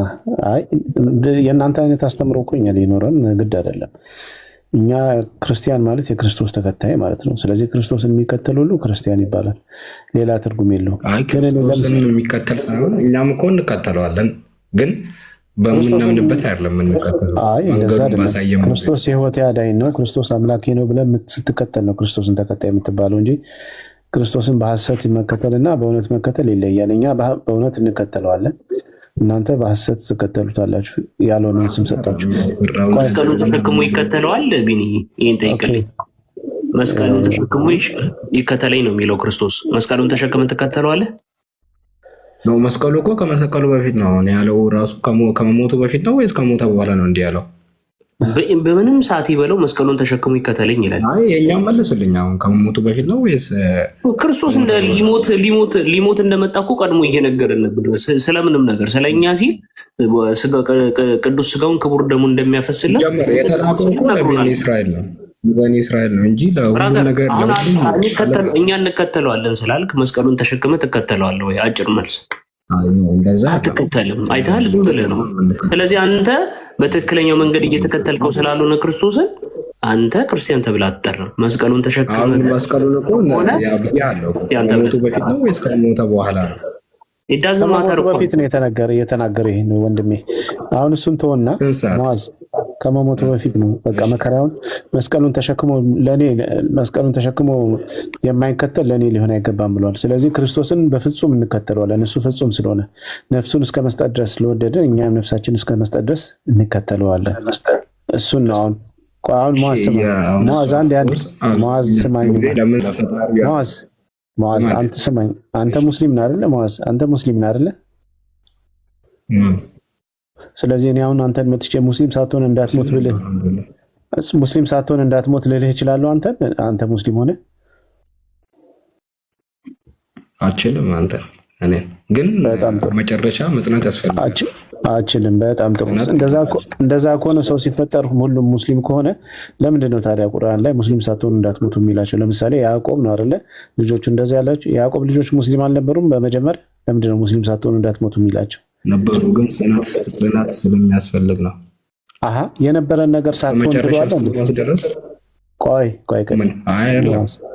የነበረን ነገር ቆይ፣ እሺ ልስማ፣ ቀጥል። እሺ የነበረኝ ነገር ሳይሆን አሁን ለምሳሌ አንድ ሰው እስከ መጨረሻው እስትንፋስ ድረስ ሃይማኖቱን ሊቀይር ይችላል፣ ወይንም ጠማማ መንገድ ሊይዝ ይችላል። እስከዛ ድረስ ሙስሊም መጨረሻ ላይ ራሱ አንተም ልትሆን ትችላለህ። መጨረሻ እስከ መጨረሻ አስተንፋስ ድረስ የሚታወቅ ነገር አይደለም። መጨረሻ ልክድ ስለምችል እስከ መጨረሻው የመጨረሻ ቀን ሙስሊም ሆነ እንዳትሞት ነው የተባለው እንጂ ስለዚህ ሐሳብን ቀየርክ። ቆይ ሐሳብን ቀየርክ። ቆይ አሁን እኔ ይሄን ቁርአን ክፍል ከማምጣቴ በፊት ቆይ ሙአዝ አንተን ለምሳሌ መጥቼ ሙስሊም ሳትሆን እንዳትሞት ልልህ እችላለሁ ስልህ እኮ አችልም ብለኛል። ምክንያቱም አንተ ሙስሊም ስለሆንክ የሆነ ነገር አንድን ሙስሊም የሆነ ነገር ያስፈልጋል። አንዴ ወንድሜ ሙስሊምነቴ ሰማው። እሱማ ታዲያ በእስልምና ጸንተህ ኑር ነው የሚባለው እንጂ ሙስሊም የሆነን አካል ሙስሊም ሳትሆን እንዳትሞት ተብሎ ሊነገርለት አይገባም። ይሄ ነገር የሚነገረው ላልሆነ ነገር ነው፣ ላልነበረ ነገር ነው። ሙስሊም ለሆነ አካል ሄደ አንተ ሙስሊም ሳትሆን እንዳትሞት ብለው ቀልድ ነው እኔ እንደዛ ስለው ማለት ነው። ምክንያቱም ሙስሊም ነው። በትክክል ይጸናል አይጸናም ሌላ ጉዳይ ነው። ከመስመሩ ይወጣል አይወጣም ሌላ ጉዳይ ነው። ግን መጥቼ እኔ ሙአዝን አሁን ሙስሊም ሳትሆን እንዳትሞት ልልህ አልችልም። ሙስሊም ነህና በትክክል እስልምናን እየተገበርክ ነው አይደለም የሚለው ሌላ ጉዳይ ሆኖ ማለት ነው። እንደዛ ከሆነ ሰው ሲፈጠር ሙስሊም ከሆነ ያዕቆብ ልጆች ሙስሊም ከሆነ ለምንድን ነው ያዕቆብ መጥቶ ልጆቹን ሙስሊም ሳትሆኑ እንዳትሞቱ የሚለው? ሙስሊም ያልሆኑበት ጊዜ ነበር ማለት ነው? ኖ እንደዛ አይደለም። አሁን ይሄኛው ማስጠንቀቂያ ይባላል። ያው አይ ቲንክ በእኔ ያረዳል ከተረዳው ማስጠንቀቂያ ነው። ሙስሊም በቃል መልሰን አግኝተሃል። በኋላ እንዳትበላሽ ሌላ ይበቃል። የቁርአኑ ክፍል አየህ ምንም ስሜት እንደማይሰጥ ላሳይ ነው። ምክንያቱም ሙስሊም የሆነን አካል ሙስሊም ሳትሆን እንዳትሞት አትለውም፣ እንዲሁም ስለመሞት ማለት ነው። ስለዚህ ሙስሊም አልነበሩም ማለት ነው። ባይዘዌ ከመሐመድ በፊት እስልምና የሚባል የለም ሙአዝ ማለት እንደው በትረካ ደረጃ ቁርአን ላይ ያለ እንጂ ለምሳሌ እስልምና የሚለው ኮንሰፕት ወይም በምንድነው በስምም ሆነ እንደገና ደግሞ በማህበረሰብ በኮሚኒቲ ደረጃ ከመሐመድ በፊት እስላም የሚባል ማህበረሰብም የለም፣ አስተምሮም የለም፣ አስተሳሰብም የለም። ይሄ ያለው ቁርአን ላይ ብቻ ነው። ኦኬ ይሄን በራስህ ማረጋገጥ ትችላለህ። ግን ክርስትና መቼ ጀምሮ ነበር ያልከኝ? ክርስትና የነበረው ገና ከመጀመሪያው ጀምሮ የነበረ ነው።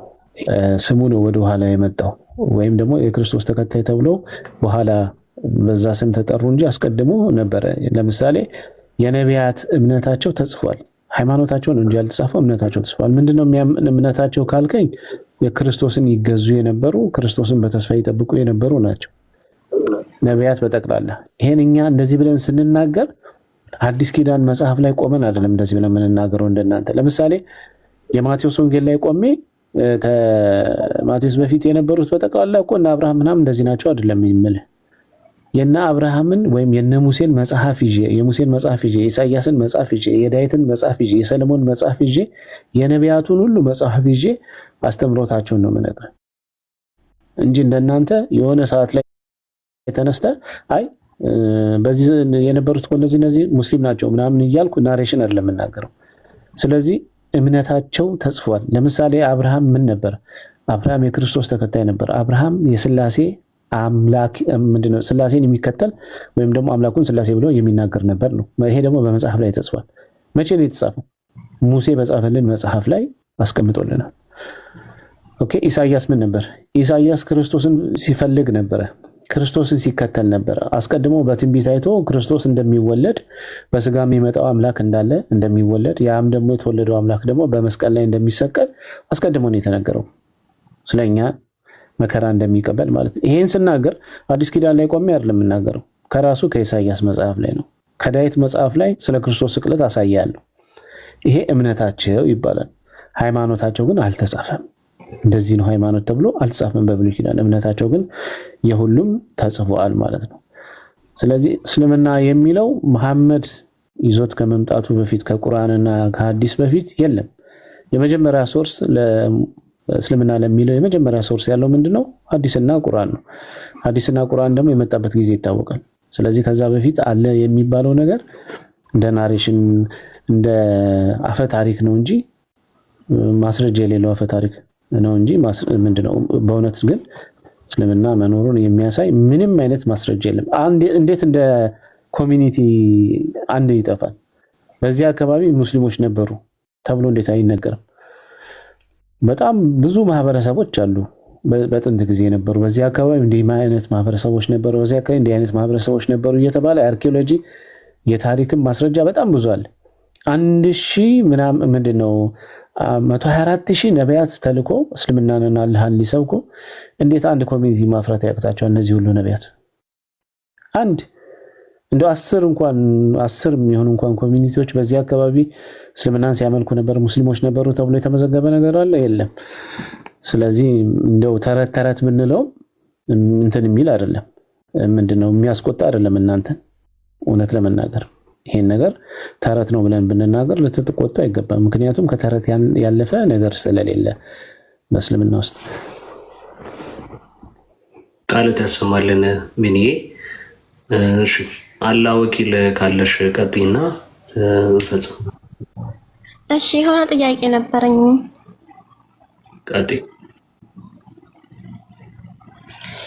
ያኔ ኢየሱስ ለእናንተ ኃጢአት ብሎ ዋጋ ከፈለ፣ እናንተ ልሽ ነው ያኔ ኃጢአተኛ ከሆናችሁ ገሃነም የምትገቡት? ምንድን? ኦኬ ክርስቶስ ስለ እናንተ ኃጢአት ብሎ ከሞተ አሁን ላይ ለምንድን ነው ገሃነም የምትገቡት ነው ልሽ የጠየቅሽው? አዮ ያኔ እነሱ ለእናንተ ኃጢአት ብሎ ዋጋ ከፈሉ ማለት ነው። ኦኬ እሺ፣ የሚቀጥላል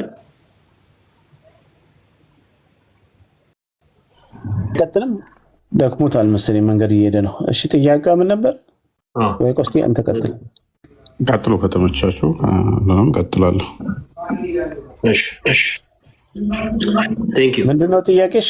አላህ ወኪል እንትን ክርስቶስ ስለ እናንተ ኃጢአት ብሎ ዋጋን ከተቀበለ አሁን ላይ ለምንድን ነው ገሃነም የምትገቡት ስትሞቱ ነው? ኦኬ አይ ክርስቶስ እሺ፣ በጣም ጥሩ።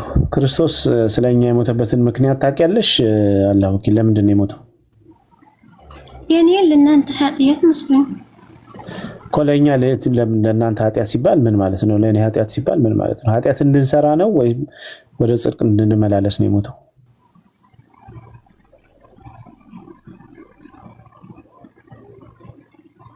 እሺ አታውቂውም። ለማንኛውም ክርስቶስ እኮ ኃጢአት እንድንሰራ ጋራንቲ ዋስትና እንዲሆነን አይደለም የሞተው። ክርስቶስ የሞተው እኮ እኛን በጽድቅ እንድንመላለስና ወደ ጽድቅ ሊጠራን ነው። አስቀድሞ ወደ ነበረን ወደ ጥንተ ተፈጥሯችን በንጽህና ወደ ነበረው ወደዛ እንድንመለስ ነው እንጂ ለኃጢአት ጋራንቲ ሊሆነን አይደለም። ኦኬ ኃጢአት ስሩ እኔ ሞቼላችኋለሁ ገነት ትገባላችሁ ሊለን አይደለም የመጣው። በመጀመሪያ ክርስቶስ የመጣው ሰው ሁሉ በሞት ጥላ ውስጥ ሆኖ በሞት ፍርሃት ውስጥ ሆኖ ስለነበረ ነው። ሞት ይገዛው ስለነበረ ነው። ዕብራውያን ምዕራፍ 2 ቁጥር 15 ላይ አንብብላት። ስለዚህ ክርስቶስ የመጣው የሞትን ኃይል ይሽር ዘንድ ነው። ሞት ደግሞ የኃጢአት ደሞዝ ስለነበረ ነው። ሰውን ሁሉ ይገዛ ስለነበረ ሰው ኃጢአት ሲሰራ ምን ነበረ? ፍርዱ ሞት ነበር። ያ ሞት ደግሞ ወርዳለች። ስለጠየቀችው ጥያቄውን እንመልሰውና ያው ወይም ቆስቲም ትጨምራላችሁ።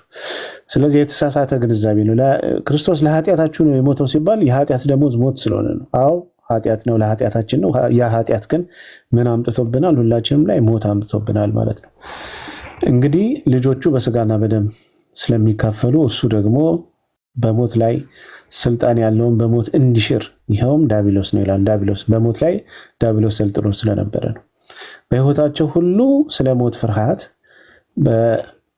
በባርነት ይታሰሩ የነበሩትን ሁሉ ነፃ እንዲያወጣ በስጋና በደም እንዲሁ ተካፈለ ብሎ ይናገራል። ስለዚህ ሰው መሆን ያስፈልገው ክርስቶስ ለምንድን ነው? የሞትን ኃይል ይሽር ዘንድ ነው። በሞት ላይ ደግሞ ማን ሰልጥኖ ነበር? ዲያብሎስ። የዲያብሎስን ኃይል እንዲሻር ማለት ነው። ስለዚህ ከሞት ፍርሃት ሊያወጣን ከኃጢአት ቁራኝነት ሊያወጣን ነው ክርስቶስ የሞተው እንጂ ለኃጢአት ዋስትና ሊሆነን አይደለም። ስለዚህ ክርስቶስ መጥቶ ሞተልን፣ ከሞት ባርነት አወጣን። አሁን እኛ ሞት አያስፈራንም። አስቀድሞ እንደነበሩት የብሉይ ኪዳን አባቶች ስለ ሞት ሲናገሩ ይፈሩ ነበር። ነፍሴን በሲኦል አትተዋት፣ ስጋዬን በበስበስ አይ እያሉ በእርግጥ ለክርስቶስ ትንቢት ቢናገሩ ግን በፍርሃት ይናገሩ ነበር ስለ ሲኦል። አሁን ግን እኛ እናስፈራም። በክርስቶስ ኢየሱስ ካለን ከኃጢአት ርቀን ከእንትን ካለን መጨረሻችን ምን እንደሆነ እናውቃለን። ቅዱስ ጳውሎስ እንደተናገረው ሊሄድ ከክርስቶስ ጋር ሊኖር እመኛለሁና ክርስቶስን ስለመሰለ ማለት ነው። ስለዚህ ኃጢአት እንድንሰራ አልሞተልንም። ክርስቶስ ከሞት ነፃ ሊያወጣን፣ ከባርነት ነፃ ሊያወጣን፣ ከሞት ባርነት ማለት ነው። የኃጢአት ደሞዝ ሞት ነው። ከሞት ነፃ ሊያወጣን ማለት ነው። አሁን እኛ ኃጢአት ብንሰራ ሞት አይፈረድብንም። አስቀድሞ በብሉይ ኪዳን የነበሩ ሰዎች ኃጢአት በሰሩ ቁጥር የኃጢአት ደሞዝ ሞት ስለሆነ ሞት ይፈረድባቸዋል። ለምን? ከሕግ በታች ስለነበሩ ማለት ነው። እኛ ደግሞ ከጸጋው በታች ስላለን ምንም ኃጢአት ብንሰራ የክርስቶስ ደም ስለሚሸፍነን በንስሐ እንመለሳለን ማለት ነው። አሁን ሞት አይፈረድብንም። እንደ ብሉይ ኪዳን ለንስሐ ጊዜ ይሰጠናል እግዚአብሔር። ለምን? ስለኛ ክርስቶስ ቤዛ ስለሆነ ስለኛ ክርስቶስ ቤዛ ስለሆነ ሞት ፍርድ የለብንም አሁን ላይ ማለት ነው። ግን አምፀን በክርስቶስ ላይ አምፀን ደሙን አግፋፍተን በኃጢአት ከቀጠልን ግን ሞት ብቻ ሳይሆን የሞት ሞትን እንሞታለን ነው። ስለዚህ ክርስቶስ ለኃጢአት ዋስትና ሊሆንን ሳይሆን በጽድቅ እንድንመላለስና ክርስቶስ እንድንመስል ነው የመጣው። ቃል ተሰማለን ቢኒ ክርስቶስ ለኛ ለምን እንደሞተ ካስረዳን አይቀር እሷ ምን ብላ ጠይቃለች? ታዲያ ለምንድን ነው አሁን ላይ እንትን የምትሉት? አንድ ሰው ሲሞት ለምንድን ነው እንትን የሚለው ሲኦል የሚገባ ብላ ጠይቃለች። ይህንን በዮሐንስ ወንጌል ምዕራፍ 15 ላይ ጌታችን መድኃኒታችን ኢየሱስ ክርስቶስ ምን አለ? እውነተኛ የወይን ግንድ እኔ ነኝ፣ ገበሬውም አባቴ ነው አለ። ስለዚህ ምንድነው ክርስቶስ? ምንድነው? የወይን ግንድ ነው። ፍሬ የማያፈራውን በእኔ ያለውን ቅርንጫፍ ሁሉ ያስወግደዋል፣ ፍሬ የሚያፈራውን ሁሉ ደግሞ አብዝቶ እንዲያፈራ ያጠረዋል። ስለዚህ በግንዱ ላይ ያለው ቅርንጫፍ ፍሬ የማያፈራ ከሆነ ምን ይባላል? ይወገዳል። ምንድነው? ፍሬ ልናፈራ ይገባል። በክርስቶስ በግንዱ ላይ ካለ ሆነን ራሱ ምን ልናደርግ ይገባናል? ፍሬ ልናፈራ ይገባል። እናንተ ስለነገርካችሁ ቃል አሁንስ ንጹሐን ናችሁ። በእኔ ኑሩ፣ እኔም በእናንተ። ቅርንጫፍ በወይኑ ግንድ ባይኖር ከራሱ ፍሬ ሊያፈራ እንዳይቻል እንዲሁ እናንተ ደግሞ በእኔ ባትኖሩ አትችሉም። ስለዚህ እኛ ደግሞ በምንድን ነው ልንኖር የሚገባው? በክርስቶስ ነው ልንኖር የሚገባው። በክርስቶስ ሆናል ምን ልናፈራ ይገባል? ንጹህ ፍሬ ልናፈራ ይገባል። የዛኔ የዘላለም ሕይወት እናገኛለን። ልክ ደግሞ ምን አሉ? ቁጥር 5 ላይ እንደዚሁ እኔ ወይን ግንድ ነኝ፣ እናንተም ቅርንጫፍ ናችሁ። ያለ እኔ ምንም ልታደርጉ አትችሉም እና በእኔ የሚኖር እኔም በእርሱ እርሱ ብዙ ፍሬ ያፈራል። ስለዚህ ብዙ ፍሬ ልናፈራ የምንችለው በወይኑ ግንድ ክርስቶስ ስንሆን ነው። ካላፈራን ግን ምን እንላለን? እንወገዳለን። መልካምን ፍሬ ልናፈራ ይገባል። ክርስቶስ ስለኛ ሞቷል ተብሎ ሄደ ሰው ብገል፣ ብጨፈጭፍ፣ ብደፍር፣ ብዘርፍ፣ ብዘሙት ምንድን ትላለህ የሚባል የለም። እነዚህን ፍሬ አያቶች ልታፈራ ይገባል። ፍሬ የተባሉት ምንድን ናቸው? መጽሐፍ ቅዱስ ግልጽ አድርጎ አብራርቶታል። አለቀ። በክርስቶስ ማትኖር ደግሞ ልክ እንደ ሙስሊሞች ደግሞ ምንድን ናቸው? በእኔ የማይኖር ቢሆን እንደ ቅርንጫፍ ወደ ውጭ ይጣል ይደርቃልም፣ እነርሱም ሰብስበው ወደ እሳት ይጥሏቸዋል፣ ያቃጥሉማቸዋል ብሎ ክርስቶስ ቀድሞ ተናግሯል። ስለዚህ ይህንን መጽሐፍ ቅዱስን አንባችሁ መረዳት ብቻ ነው። ክርስቶስ ኦልሬዲ ሁሉ ነገር ክሊር አድርጎ ነግሮናል። ስለዚህ ከዚህ አንጻር ነው እፎ የሚጨምረው ነገር ካለ እንትን ማለት ሌላ ጥያቄ ካለ በቂ ነው። ቃል ያሰማለን። ሜይ ቢ ክርስቲያኖች የምንተቀበል ከሆነ 1 2 3 ልጆች እንቀበል። ራሽን ሻንም ነው አላበሽ እስከ 7 ሰዓት እንቆይ። በቃ ፈጠፈጠና አድርጉት። ክርስቲያኖች የተለየ የሰማችሁ ጥያቄ ካለ ጥያቄው ናቸው። አልሀበሽ እንኳን ደህና መጣ። ሰላም ናችሁ? እንኳን ደህና ቆያችሁ። ደህና ናችሁ? ይመስገነው። ጥያቄ አለ? አዎ ጥያቄ አለኝ። ምንድነው ጥያቄ? በክርስትና ሃይማኖት መሰረታዊ ሃይማኖት አብ ወልድ መንፈስ ቅዱስ የሚባሉ አካሎች ተዋህደው አንድ አምላክ ናቸው ትላላችሁ አይደለም? ተዋህደው ስትል ምን ማለት ነው? ምን ለማለት ነው ተዋህደው ስትል?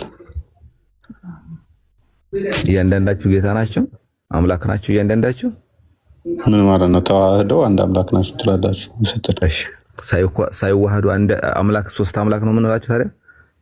ምንድን ነው ተዋህደው ሳይዋሃዱ ምን ማለት ነው? ጥያቄን አርቲኩሌት አድርገው ሜይ ቢ ጥቅስ ካለው ወይም በጥቅስ አስደግፈው። አብ መንፈስ ቅዱስ ወልድ ሶስት አካል አይባሉም? እሺ እነዚህ ሶስት አካል ተዋህደው አንድ አምላክ አይደለም የምትሏቸው? የምን መዋሃድ ነው የምታመጣው? አልተዋሃዱም። ያንዳቸው የብቻ ናቸው ያሉት። መዋሃድ ማለት ምን ማለት ነው? አንድ አምላክ የምትሉት እንዴት ሆኖ ነው ታዲያ? ሶስታቸው ሶስት ብላችሁ እንደገና አንድ የምታደርጓቸው እንዴት አድርጋችሁ? መልካም ሶስት ማለትስ ምን ማለት ነው? አንድስ ማለት ምን ማለት ነው ለአንተ? አሁን እኮ መጠየቅ ያስኩ አሁን አንድ አምላክ አንድ ስትል ምን ፈልገህበት ነው? አንድ ስትል እንደናንተ አስተሳሰብ አካል እያላችሁ ነው የምትነግሩን አይደለ? እሺ ሶስት አካል ትላላችሁ። ሶስት አካሎች ከዛ አንድ አምላክ ትላላችሁ። እሺ እያንዳንዳቸው ስራ አላችሁ። አምላክ ማለት ምን ማለት ነው? እሺ ላቅልልህ። አምላክ እንደ ቦታ ይወሰናል። አንድ አምላክ ስንል በፈለከው ቦታ ኢንተርፕሬት አድርገውና አምላክ ስንል ምን እያልን ነው? አንድ አምላክ ስንል አምላክ አሁን ለማለት የፈለጋችሁት እናንተ ምናልባት እዚህ ቦታ ላይ አምላክ ለሁለት ወይም ከዛም በላይ ሊሰጥ ይችላል ትርጉም። አንደኛው ፈጣሪ ማለት ነው፣ ሁለተኛው ደግሞ አለቃ ለማለትም ያገለግላል። ከዛም ሌላ ሊሰጥ ይችላል። ስለዚህ አንድ አምላክ ስንል ምን እያልን ነው? እኔ አሁን ስላሴ አሁን ለኔ የፈለኩት ጥያቄ ለጠይቅ የፈለኩት አሁን እነዚህ ሶስት አካሎች አንድ አምላክን የምትሏቸውን ሶስት እንደዚህ ስላሴ አብ ወልድ ያላችሁ የምትሏቸውን ከኢየሱስ ወይም ከመሲህ በፊት በዚህ ዙሪያ ላይ ጥሪ ሲያደርግ ወይም ዳዕዋ ሲያደርግ የነበረ ነብይ አለ ወይ? መልካም በዚህ ዙሪያ ላይ እስኪ ከሙሴ ከነብራሂም ከእንደዛ ሲያጣለን ያቋቸው እንደሆነ። መልካም ጥያቄው ምንድነው? እሱ ወደ አብ ወደ መንፈስ ቅዱስ እና ወደ ወልድ ጥሪ ያቀርቡ ነበር ወይ ዱዓ ያደርጉ ነበር ወይ ነው ጥያቄ። አሁን እነዚህን አምላክ ናቸው እንደምትሏቸው አምላክ ናቸው ብለው ጥሪ ያደርጉ ነበር ወይ? ስላሴን ያውቁታል ወይ? አቃሽ በቀላሉ እንደዚህ ናቸው የሚል ዝም ብለህ እየጠየቅ ጥያቄዎች ስህተት ስላለባቸው ነው። በቀላሉ እናንተ የምታምኑትን ነቢያቶች አስተምረዋል ወይ ነው። አሁን እናንተ እንደምትሉት አሁን ለምሳሌ አብ ትላላችሁ፣ ወልድ መንፈስ ቅዱስ ሶስታችሁ እየጠራችሁ ያው ሁሉ ሰዎች እንደምታስተምሩት እንደዚህ ያስተምሩ ነበር ወይ? የሚያስተምር ነብይ ካለስ እስቲ ከሌ በለና ከነ ማስረጃው ሲያሳዩን። ያስተምሩ ነበረ። ሜይ ቢ ፓራፍሬዝ ታደርጉት። ቆይ አንዴ ጥያቄን እንትን ልበለውና አርቲክሌት ላድርግልህ በደንብ እንዲገባ። ስለዚህ እኛ የምናምነውን ቅድሚያ ልንገርህ፣ ከዛ በኋላ እኛን እምነት እንደዚህ ያምናሉ ወይ ብለህ ትጠይቀናለህ ማለት ነው። አይሻልም? ሚስ ያደረካቸው ነጥቦች ስላሉ እኛ ምን ብለን እናምናለን? አብ ወልድ መንፈስ ቅዱስ ብለን እናምናለን። አብ ለራሱ ስም አለው፣ ፍጹም ገጽ ፍጹም አካል አለው ብለን እናምናለን። አብ ወልድ አይደለም፣ ወልድ መንፈስ ቅዱስ አይደለም። ስለዚህ አብ የራሱ ስም ነው፣ ወልድም የራሱ ስም ነው፣ መንፈስ ቅዱስም የራሱ ነው። ስለዚህ ሶስት አካል አለ፣ ሶስት ስም አለ ብለን እናምናለን። ሶስት አካል፣ ሶስት ስም፣ አንድ ስልጣን፣ አንድ አገዛዝ፣ አንድ ባህሪ ያለ ብለን እናምናለን። አንድ መለኮት ስንል አንድ አገዛዝ አለ፣ አንድ ፍቃድ አለ፣ አንድ ስልጣን አለ እያልን ነው። ስለዚህ ፍቃድ፣ ባህሪ እነኚህ የሚቆጠሩ አይደሉም። ስለዚህ የቁጥሩን እቺ አንድ የምትለውን በኳንቲቲ በማትስ ላይ የተማርካትን እንዳታስባት ማለት ነው። ኔክስት አንድ ስንል ምንን እያመለከትን ስለሆነ አንድ ስልጣን፣ አንድ አገዛዝ፣ አንድ ባህሪ፣ አንድ ፍቃድ እያልን ስለሆነ አንድ የምትለውን ከዛ አንጻር ነው የምንይዘው ማለት ነው። ስለዚህ በአካል ሶስት ስንል ግን አምላካችን በደንብ አስተውል። አምላካችን አብ ስንል አባት እያልን ነው። ቅድመ ዓለም ሳይፈጠር ቃል አለው። ቃሉን ምን ብለን እንጠራለን? ልጅ ብለን እንጠራለን። አምላካችን ሚዩት አይደለም። አምላካችን ቃል አለ። የባህሪ ቃሉን ከእርሱ የተገኘ የእሱ ልጅ ብለን እንጠራለን። ቃሉን እርሱ የባህሪ ልጁ ከእርሱ የተገኘ ያለ ዘመን መቀዳደም ያለ ጊዜ ልዩነት ከእርሱ የተገኘ ነውና ከእርሱ የተወለደ ነውና ቃሉን ምን ብለን እንጠራለን? ልጅ ብለን እንጠራለን። ሁለት አካል ማለት ነው። አምላካችን ሙት አይደለም፣ ሕያው ነው። አምላካችን ሕያው ነው። አምላካችን ያ ሕያው የባህሪ ሕይወቱን ደግሞ ወይንም የባህሪ እስትንፋሱን መንፈስ ቅዱስ ብለን እንጠራለን። የባህሪ ሕይወት አለው። ያን የባህሪ ሕይወቱን መንፈስ ቅዱስ ብለን እንጠራለን። ስለዚህ አምላካችን ቃል አለው፣ ቃሉን ልጁ ብለን እንጠራለን። አምላካችን የባህሪ ሕይወት አለው፣ ሙት አይደለም። የባህሪ ሕይወቱን ምን ብለን እንጠራለን?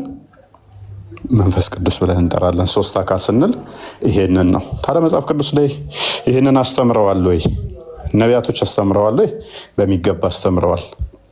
ለምሳሌ ሙሴ ገና ሲጀምር እኮ ዘፍጥረትን ሲጀምር ዘፍጥረት ምዕራፍ 1ን ሲጀምር ዘፍጥረት ምዕራፍ 1 ላይ አንዴ እየከፈትክ መሄድ እንችላለን? ይቻላል።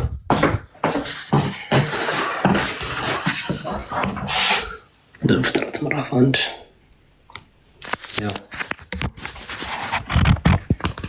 ኦኬ። በመጀመሪያ እግዚአብሔር ሰማይና ምድርን ፈጠረ። ምድርም ባዶ ነበረች፣ አንዳችም አልነበረባትም።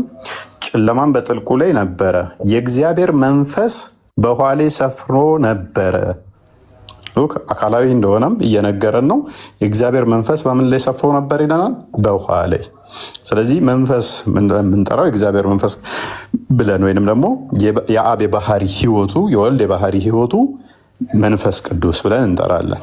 ይሄ መንፈስ የእግዚአብሔር መንፈስ ተብሎ የሚጠራው ወይንም ደግሞ የአብ የባህሪ ሕይወቱ የወልድ የባህሪ ሕይወቱ እስትንፋሱም ተብሎ ይጠራል።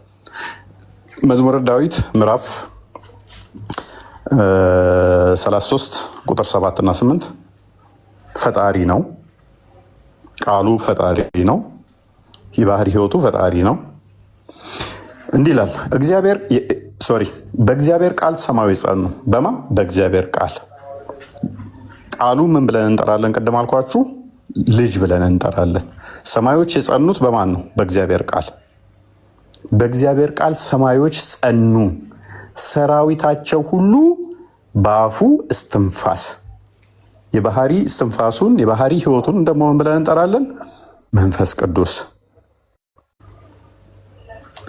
ስለዚህ ይህንን እንደዚህ እናያለን። አባት ልጅ ብለው ይጠራሉ ወይ? በሚገባ መዝሙር ኢሳያስ ምሳሌ 30 ቁጥር 4 አካባቢ አብ ወልድ ልጅ ብለው ይጠራሉ በሚገባ። ወደ ሰማይ የወጣ የወረደስ ማን ነው? ንፋስም በእጁ የጨበጠ ማን ነው? ውሃንስ በልብሱ የቋጠረ ማን ነው? የምድርን ዳርቻ ሁሉ ያጸና ማን ነው?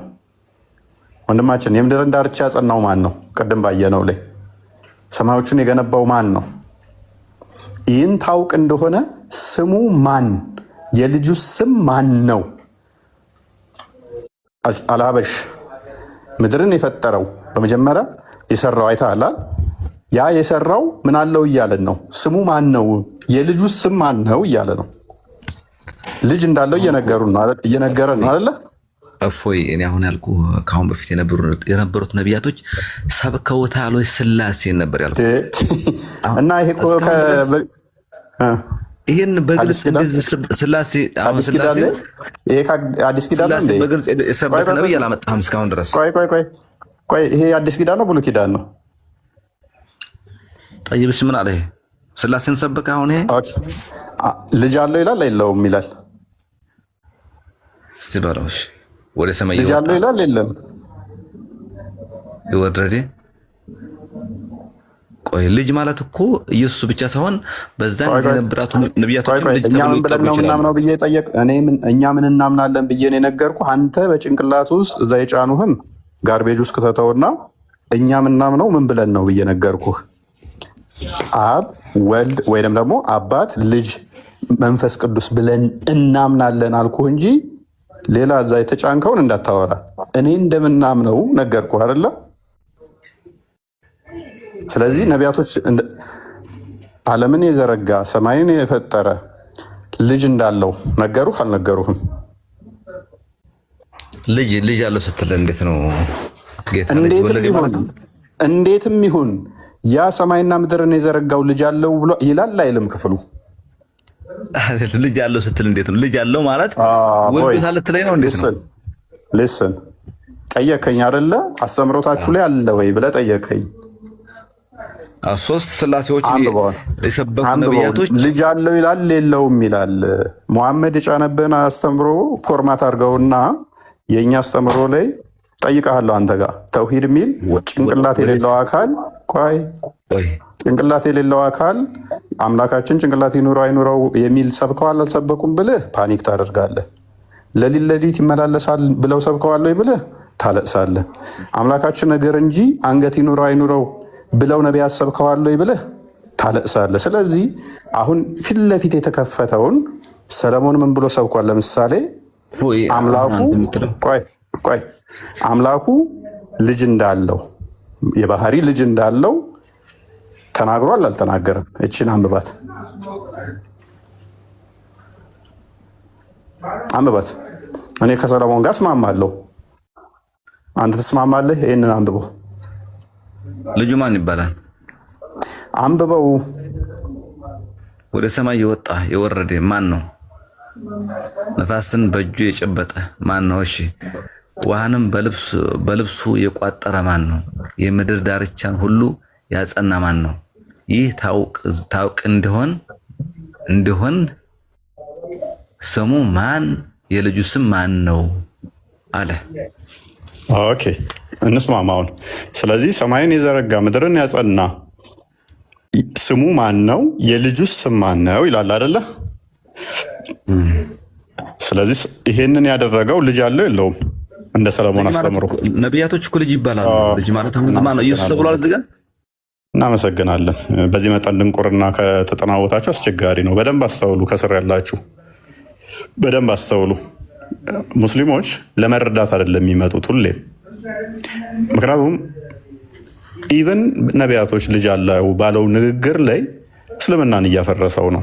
አላህ አባት ተብሎ ስለማይጠራ ዲስ ዱድ ነቢያቶች አምላካቸውን አባት ብለው ጠርተዋል እያለኝ ነው። ስቲል እንደዛ ባለው ራሱ ሙሐመድ ባመጣው ተረት ተረት መጽሐፍ ውስጥ ደግሞ ወጣ ምን ተብሎ አላህ አባት ተብሎ አይጠራም። በዚህ መጠን ነው ድንቁርና የተጠናወታቸው። ስለዚህ ክፍሉን እኔ የተወሰነ ላስረዳችሁ። ወደ ሰማይ ወጣ የወረደስ ማን ነው? ንፋስን በእጁ የጨበጠ ማን ነው? ውሃንስ በልብሱ የቋጠረ ማን ነው? የምድር ዳርቻ ሁሉ ያጸና ማን ነው? ይህን ታውቅ እንደሆን ስሙ ማን?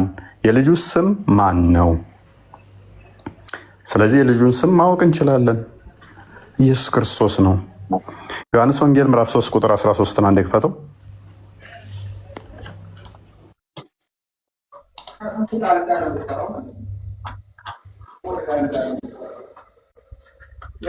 ከሰማይ ከወረደ በቀር ወደ ሰማይ የወጣ ማንም የለም፣ እርሱ በሰማይ የሚኖር የሰው ልጅ ነው። ይህን የተናገረው ማን ነው? ክርስቶስ። ወደ ሰማይ የወጣ የወረደ ማን ነው ብሎ ሙሴ የጠየቀው ማለት ነው። ዮሐንስ ወንጌል ምዕራፍ 6 አይ ቲንክ ቁጥር 48 ነው። ቼክ አድርግልኝ።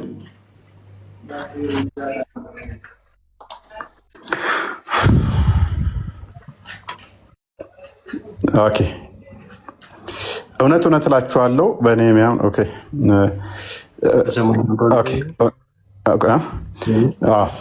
ከሰማይ የወረደ ሕያው እንጀራ እኔ ነኝ።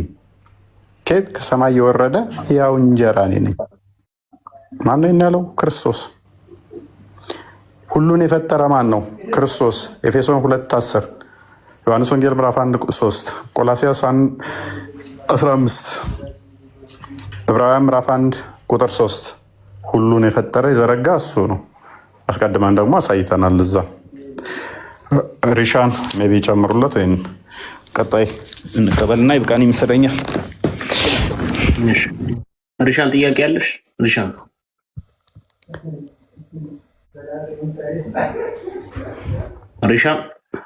ሪሻን የኛ ልጅ ነች። ኮተዋት በቃ ችግር የለም። መግባት ፈልጋ ከሆነ ስለላከች ያስገባት። ፈልጋ ጥያቄ ካላት ብዬ ነበር። ያ አይ ሙስሊሞች ስትመጡ ጥያቄ ስትጠይቁ ጥያቄውን ሪሼፕ አታደርጉት። በእናንተ አረዳድ ልክ አታደርጉት። መጽሐፍ ቅዱስ የሥላሴን አስተምሮ እንዴት ነው የገለጸው በሚለው ነው የምናሳያቸው። መጽሐፍ ቅዱስ አንድ እግዚአብሔር እንዳለ ይናገራል። አንድ እግዚአብሔር እንዳለ እናሳያቸዋለን። ዘዳግም 6 ላይ፣ ኢሳይያስ 45፣ ኢሳይያስ 46 ላይ እግዚአብሔር አንድ እንደሆነ ይናገራል። አለቅ የአንዱ እግዚአብሔር ራሱ እንዴት ነው የገለጠው የሚለውን ደግሞ በተለያየ መጽሐፍ ቅዱስ ላይ እናሳያቸዋለን። ዘፍጥረት 18 ላይ፣ ኢሳይያስ 46 ላይ እና ዘፍጥረት 1 ላይ የእግዚአብሔር መንፈስና ቃሉ በግልጽ እንደዚህ ተብሎ ተቀምጧል። ስለዚህ በብሉይ ኪዳን በሚስጥር ነው የተቀመጠው። የሥላሴ አስተምሮ በሚስጥር ነው የተቀመጠው። በምሳሌና በሚስጥር ተቀምጦ ነበረ። በኋላ በአዲስ ኪዳን ክርስቶስ ሲመጣ ደግሞ ገለጠልን ማለት ነው። ብሉይ ኪዳን ጥላ ብለን ነው የምናምነው እኛ ማለት ነው። ብሉይ ኪዳን ለአዲስ ኪዳን ጥላ ነው። ስለዚህ በጥላ የነበረው ብሉይ ኪዳን ብርሃኑ ክርስቶስ ሲመጣ ደግሞ ገለጠው ብለን ነው የምናምነው በግልጽ ማለት ነው። ስለዚህ የሥላሴ አስተምሮ ነበር። እግዚአብሔር ራሱን በአንድነትና በሶስትነት ይገልጽ ነበረ። እግዚአብሔር ልጅ እንዳለው ይናገር ነበረ። በሶስት አካል ራሱን ይገልጥ ነበር። እነዚህ የሥላሴ መሰረታዊ ትምህርቶች ናቸው። መሰረታዊ የሚባሉ ትምህርቶች በአንድነት ራሱን ይገልጥ ነበር። ስለዚህ እግዚአብሔር አንድም ሶስትም ነው የሚለው የነቢያቱ አስተምሮ ነው።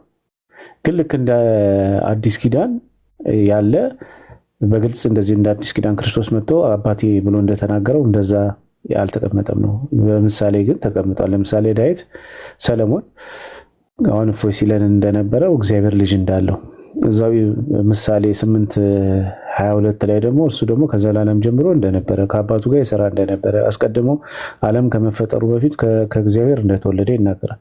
ስለዚህ እግዚአብሔር ልጅ እንዳለው ይናገር። ልጁ ያው ቃሉ ማለት ነው፣ ዓለማትን የፈጠረበት ቃሉ ማለት ነው። ዕብራውያን ላይም ይናገራል። ስለዚህ የብሉይ ኪዳን ላይ ያለው አለ የተቀመጠ አለ። እግዚአብሔር ራሱን በአንድነትና በሶስትነት የተገለጠበት ከዛ በአዲስ ኪዳን መጥቶ ደግሞ ክርስቶስ እሱን ገለጠልን፣ በደንብ አድርጎ ገለጠው ማለት ነው። ስለዚህ ሁለቱ መጽሐፍ የተያያዙ ናቸው እንጂ የተለያዩ መጽሐፍ አይደለም። በጥላ የነበረውን ክርስቶስ ደግሞ መጥቶ ገለጠው ብለን እናምናለን። እንደዛ ነው። ቃልት ያሰማልን። ቢኒ ማለዳ አለሽ?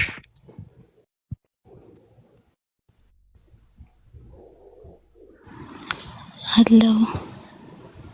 እኔ ላመሰግናችሁ ነው የገባሁት፣ ሁላችሁንም። ቆስጤ፣ ቢኒ፣ ፎይ፣ የምር እኔ ክርስቲያን ነኝ፣ ግን ሞርስ ላይ ማለት የማላውቀውን ሁላ እንዳውቅ አድርጋችሁኛል። እጅግ በጣም አመሰግናለሁ። በርቱ፣ ቀጥሉ፣ በዙ። የምር እኔ ክርስቲያንኩ በ2004 ነው የሆንኩኝ። ፕሮቴስታንት ነበርኩኝ፣ ግን አሁን ላይ የበለጠ በቃ ስለ ቤተ ክርስቲያኔ ስለ ሃይማኖቴ እንዳውቅ ስላደረጋችሁ እጅግ በጣም አመሰግናለሁ። እፎይ ደግሞ እሱ መድኃኒዓለም የሚጠብቅ ባለህበት በርታ፣ ጠንክር። እንኳን ሙስሊሞች አይደለም እኛ ራሳችን ማናቀውን እንድናቅ ስላደረጋችሁ እጅግ በጣም አመሰግናለሁ። ወዳችኋለሁ። በርቱ። አመሰግናለሁ። ይላ ማለት ነው። እሺ ቃል ተሰማለነታችን በቤቱ አጽናሽ፣ ጠንክሪ፣ በርቺ። እሺ አንድ ሰው በጣም አንገብጋቢ ጥያቄ ያለኝ በጣም በምንም ሳይድ የሰማሁት እንትን ያለብኝ ጥያቄ ያለ የሚል አንድ ቁጥር ብቻ ይጻፍ። ኢምፖርታንት የሆነ ጥያቄ ያለው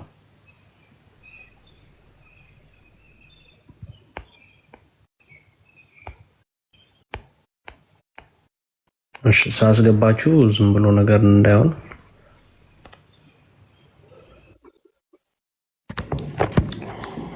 እሺ እንዴት ናችሁ?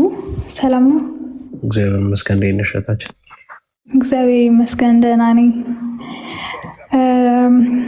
አንድ ጥያቄ ነበረኝና እኔም ክርስቲያን ነኝ። በእርግጥ እስከ ዛሬ ድረስ በእውነት ይሄንን ሰምቼው አላውቅም ነበረ ወይም አንብቤ አላውቅም ነበረ እና ዛሬ ላይቭ ምናምን አቴንድ ያደረኩኝ የሰማው ጥያቄ ነበርና ከሙስሊም ወገኖች የተነሳ ጥያቄ ነበር። ማርቆስ 10:18 ላይ ያለ ቃል ማለት ነው። ማርቆስ 10:18 ላንብበው። ከቲ ምንድነው ጥያቄሽ?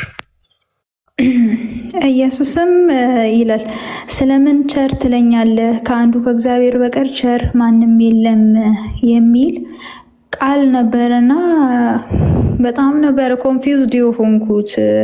ምክንያቱም ኢየሱስ ክርስቶስ ቸር አምላክ እንደሆነ በሌላ ቦታ ሲነገር ወይም ሲያወራ ሰማል ማለት ይታያል።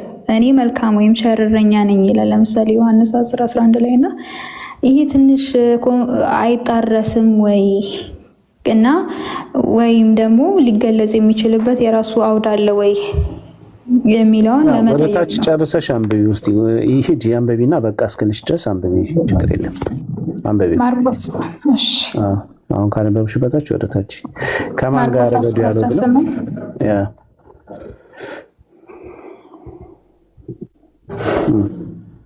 ቀጥይ አንብቢው። እሺ ያወጣውኝ ኢየሱስም ስለምን ቸር ትለኛለህ? ከአንዱ ከእግዚአብሔር በቀር ቸር ማንም የለም። ትእዛዛትን ታውቃለህ። አታመንዝር፣ አትግደል፣ አትስረቅ፣ በሐሰት አትመስክር፣ አታታል፣ አባትህንና እናትህን አክብር አለው። እርሱ መልሶ መምህር ሆይ ይህን ሁሉ ከሕፃንነቴ ጀምሮ ቀጥይ ይቅርታሽ። እርሱ መልሶ መምህር ሆይ ይህን ሁሉ ከሕፃንነቴ ጀምሮ ጠብቃለሁ አለ። ከላይም ጥያቄ ነበራቸው። እውነት እላችኋለሁ የእግዚአብሔርን መንግስት እንደ ሕፃን የማይቀበላት ሁሉ ከቶ አይገባባትም አላቸው። ከዛ በኋላ እርሱ መንገድ ላይ ሲመጣ አንድ ሰው ወደ እርሱ ሮጦ ተንበረከከለትና ቸር መምህር ሆይ የዘላለም ሕይወት እወርስ ዘንድ ምን ላድርግ ብሎ ጠየቀው ይላል። ኢየሱስም ስለምን ቸር ትለኛለህ? ከአንዱ ከእግዚአብሔር በቀር ቸር ማንም የለም። ትእዛዛትን ታውቃለህ። አታመንዝር፣ አትግደል፣ አትስረቅ፣ በሐሰት አትመስክር፣ አታታል፣ አባትህንና እናትህን አክብር አለው። እርሱ መልሶ መምህር ሆይ ይህን ሁሉ ከሕፃንነቴ ጀምሮ ጠብቄአለሁ አለው። ኢየሱስም ወደ እርሱ ተመልክቶ ወደደውና አንድ ነገር ጎደለ፣ ሂድ ያለን ሁሉ ሽጠህ ለድሆች ስጥ፣ በሰማይም መዝገብ ታገኛለህ፣ መስቀሉንም ተሸክመ ና ተከተለኝ አለው። ከዛ ሰውየው ምን ሆነ? እሺ ቀጥይ። ከዛ ሰውየው እያዘነ ሄደ ይላል። ነገር ግን ስለዚህ ነገር ፊቱ ጠቆረ፣ ብዙ ንብረት ነበረውና እያዘነም ሄደ ይላል። በጣም ስለዚህ አሁን አየሽ ከሰውየው አንጻር ነው የተነገረው። ለምንድን ነው ሰውየው መጥቶ ክርስቶስን ቸር ሲለው የክርስቶስን ቸርነት አምኖ አይደለም፣ ወይም ደግሞ መልሶ ክርስቶስ ቸር እንዲለው ምስጋና ፈልጎ ነው ይሄ ሰውዬ እንደዛ ብሎ የተናገረው። በሰውየው ፊት የቆመው ክርስቶስ ሰው ነው አይደለ? አሁን መለኮትነት አምላክነቱ አይታይም አይደለ? የክርስቶስ እየሰማሽ ነው? እየሰማው ነው። ስለዚህ በሱ ፊት የቆመው ሰው ነው። ስለዚህ አሁን ሰውየው አይቶ የመጣው የክርስቶስን ሰውነት ነው። አምላክነቱን መለኮትነቱን አልተቀበለም። ሳያምን መጥቶ ቸር አለው ሰውነቱን አይቶ። ለምንድን ነው ይሄን ያለው? ደግሞ ክርስቶስ መልሶ ቸር እንዲለው ነው። ስለዚህ ሰው ሚርሊ ሰው ብቻ ብሎ ስላሰበው ክርስቶስን ሰው የሚባለው ቸር እንዳልሆነ ሊያሳየው ነው። ምክንያቱም መጨረሻ ላይ ምን አለው? ክርስቶስ የዘላለም ሕይወት እንዳገኝ ምን ትመክረኛለህ ብሎ ሲለው ክርስቶስ አይ ትእዛዛትን ጠብቅ ብሎ ሲለው ይሄንማ ከልጅነት ጀምሮ ጠብቄያለሁ ብሎ ተመለሰ። ሰውየው እየተመጻደቀ ነው። በብሉይ ኪዳን ማንም ሰው ትእዛዛትን መጠበቅ እንደማይችል ይታወቃል። ገብቶሻል? ክርስቶስ የመጣው ለምንድን ነው? ሰው ሁሉ በሕግ ጥላ ስር ስለነበረ ትእዛዛትን መጠበቅ ስላልቻለ ጸጋውን ሊሰጠን ነው አይደለ? ሸክማችንን ሊያቃልልን። ሰውየው ምን እያለ ነው? ትእዛዛትን እየጠበቅኩ ነው እያለ እንትን እያለ ነው ማለት ነው አይደለ?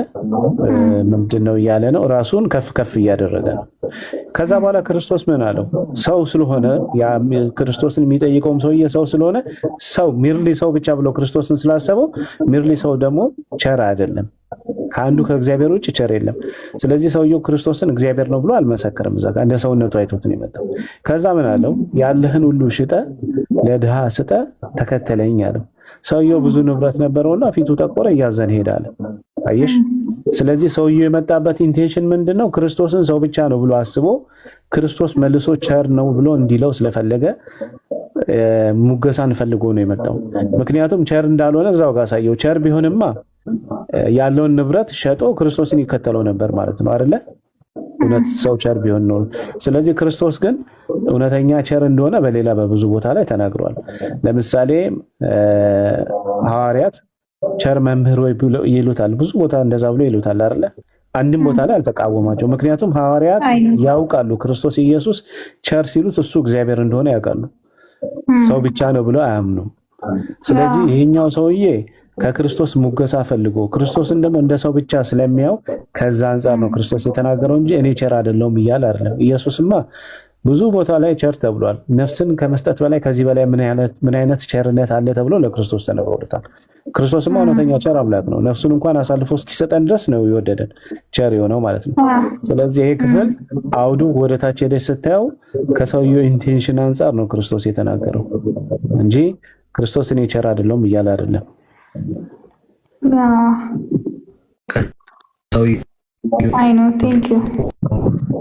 ሪስፖንድ ጠብቆ ነበረ።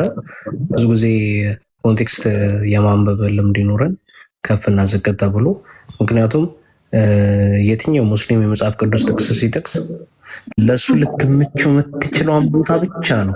እርግጠኝነት እስልምናን ዳሜጅ የሚያደርግ ነገር ከፍና ዝቅ ስትሉ አለ። ጥያቄውን መጀመሪያ ከምን አንጻር እንዳነሳው ታውቃለህ? ከኔ ጋር እያወራን ነበረና ጥያቄውን ከምን አንጻር ከአወራ ሰው በስራ ብቻ ይድናል፣ ድነትን ያንን ያገኛል ሲለኝ ይሄ ሰው ህግጋቱን አስቀመጠና ይሄን ህግ ፈጽም በዚህ ነው የምትድነው እያለው ነው ብሎ ነበር የጠየቀኝ እኔ። ነገር ግን እሱ ወርደህ አንብበው ያልኩት እምቢ ሲለኝ ነበር እና መሀል ላይ ማስገብቶ ኢየሱስ ክርስቶስ ቸር አይደለም እያለ ነው። እሱን ማለት እኮ አይጠበቅብሽ። አንቺ ራስሽ እኮ አላነበብሽም። አሁን ኮንቴክስቱን እሱን ያስነበበሽ እና ስለዚህ ዝቅና ከፍ እያለን የማንበብ ልምድ ይኖረን። እናመሰግናለንነታችን። ሌላ ጊዜ ጥያቄ ሲኖርሽ በቅ በይ። አንቺ ግን እንዴት ነው የምትረጂው ነበር? አይ እኔማ ኖርማሊ ቸር የሚለውን ከመሀል ነው ያነሳብኝና የዛኔ ጭንቅላቴ ላይ ቀረ ያ ነገር። ሀሳቡ ግን ስለ ስራ ስለነበረ ስለ ስራ ነው እያወራን የነበረውና ከዛ ወደ ሌላ ጥቅስ ደግሞ ወሰደኝ። ያቺ ፓርት ግን ጭንቅላቴ ውስጥ ቀረች። ለምን እግዚአብሔር ብቻ ነው ቸር ብሎ ስፔሲፊክ አረገው የሚለው ነገር ጭንቅላቴ ውስጥ ቀረ። ገባ እንጂ ስታታችን አይቼዋለሁ። ቅድሚያ ይህንን አልተማርሽም፣ ግን ኦርቶዶክስ የሚሳደቡትን ሪፖስት ሼር ታደርጊያለሽ። ይህንን ተራዋን እንኳን አልተማርሽም። መሰረታዊ ነገር ስለ አምላክሽ ሳታቂ ክርስትናን የሚሳደቡ እነሱን ነው ሪፖስት የምታደርጊው።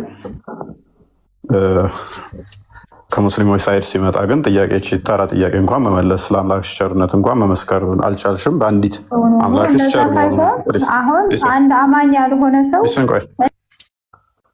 አምላክሽ ቸር ይሁን አይሁን እንኳን ጠንቅቀሽ አላወቅሽም። ክርስትናን የሚሳደቡ ልጆችን ግን ሪፖስት ስታደርጊ በደስታ ነው እያጨበጨብሽ ሪፖስት የምታደርጊያቸው፣ ላይክ የምታደርጊያቸው። ስለ አምላክሽ ቸር አይደለም ተብለሽ ስትባይ ሾክ ዶነሻል ማለት ነው። ሙቺዝ የተገነባሽው አሸዋ ላይ ነበርሽ ማለት ነው። ምክንያቱም ክርስቶስ ለምሳሌ በማቴዎስ ወንጌል ምዕራፍ 11 ቁጥር 29 ላይ ቀንበሬን በላያችሁ ተሸከሙ ከእኔም ተማሩ እኔ የዋህ በልቤም ትሁት ነኝና ለነፍሳችሁም እረፍት ታገኛላችሁ። ራሱ ትሁት እንደሆነ ደጋግሞ ቢኒ እንዳለው ተናግሯል። መጀመሪያ የምንገባበትን ቤቶች መለየት ነው። ከእውቀት በእርግጥ ከፍለን ነው የምናውቀው። ስለ አምላካችን አትሊስት ጠንቅቀን ሳናቅ ዝም ብለን እንትን ማለት የለብንም። ሁለተኛ ደረጃ ደግሞ ሙስሊሞች የሚጠቅሷቸው ጥቅሶች ብዙ ጊዜ ላይ ቆስጤም እንዳለው አውት ኦፍ ኮንቴክስት ይጠቅሷቸዋል። ክፍሉ እዛው ክፍል ላይ እስልምናን የሚቀብር ነው። ኔክስት ምንድነው የሚለው? ተከተሉኝ ነው የሚለው ክርስቶስ። ጴጥሮስ ይጠይቀዋል እኮ ምክንያቱም ያ ሰውዬ መከተል አልቻለም። መከተል ስላልቻለ እኛስ ሁሉን ትተን የተከተልንህ ምን እናገኛለን ብሎ ይጠይቀዋል። እዛው ምዕራፍ ላይ እንትንን የጠቀሰችዋለ ማርቆስ ወንጌል ምዕራፍ 10 በልሰሰት 10 ላይ ከሆነ ኔክስት እዛው ከሰውየው ታሪክ ቀጥሎ የሚመጣው የጴጥሮስ ታሪክ ነው የሚመጣው። ምክንያቱም ሰውየው መመለሱን ሲያይ ባለጸጋ በመንግስት ሰማያት ከሚገባ ይልቅ ግመል በመርፌ ቀዳዳ ይቀላል ብሎ ሲላቸው እነሱ ሾክ ዶኑ። ከዛ እንዴት ይቻላል አሉ። ይሄ በእግዚአብሔር ዘንድ ይቻላል አላቸው። እግዚአብሔር ነኝ እያላቸው ነው። በቃ ይቻላል። እነሱ ግን ሾክ ሆነው ነበረ። ከዛ ጴጥሮስ ኢሚዲየትሊ የጠየቀው ምንድነው? እኛስ? እሺ እሱ ተመለሰ። እኛስ ሁሉን ትተን የተከተልንህ አለው። እናንተ ሁሉን ትታችሁ የተከተላችሁኝ እንዲህ ታገኛላችሁ ብሎ ኔክስት ይነግራቸዋል፣ የሚያገኙትን ማለት ነው። ስለዚህ አንድ ሰው ለምሳሌ ማይክሽን አንሺው አንዴ። እሺ ይሰማል። አንቺ እኮ አንቺን ለምሳሌ ቆንጆ ነሽ ብልሽ ሰንበዲ ለምሳሌ ወይንም ደግሞ ሰንበዲ አንተ ጎበዝ ነህ ስለው ለምን ጎበዝ አልከኝ ቢል ሰነፍ ነኝ እያለ ነው። ጥያቄ ነው የጠየቀው። አንዱን አካል ሄጄ ጎበዝ ነህ ስለው እሱ ደግሞ ለምን ጎበዝ አልከኝ ቢለኝ ያ ሰውዬ ሰነፍ ነው ማለት ነው። ለምን አልከኝ ቢል አይደለም እየጠየቀው ነው። ስለዚህ ክርስቶስም ምንድነው ያን ሰውዬ እየጠየቀው ነው። ለምን አልክ የሚል ነው ጥያቄው። ምክንያቱም አምነህ ነው እንትና እንዳለው ቢል አይደለሁም አይደለም እያለው ያለው ለምንድን ነው ይሄን ያልከው? አምነህብኝ ነው ወይንስ አታምን? የሰውየውን እምነት እየጠየቀው ነው። እንደ ኖርማል አንድ እግዚአብሔር ብቻ ነው ሲል እሱ እግዚአብሔር ነው። የኛ እምነት ይሄ ነው አይደለ? አብ ወልድ መንፈስ ቅዱስ አንድ አምላክ ናቸው ነው እኮ። እሱን አምነህ ነው ወይ ለዛ ብለህ ጠራኸኝ? ብቻ ነው ቸር ካለ ለምንድን ነው ራሱን አይሶሌት ያደረገው? እሱ አምላክ አይደል ወይ የሚል ማንም ሰው ጥያቄ ይፈጥርበታል።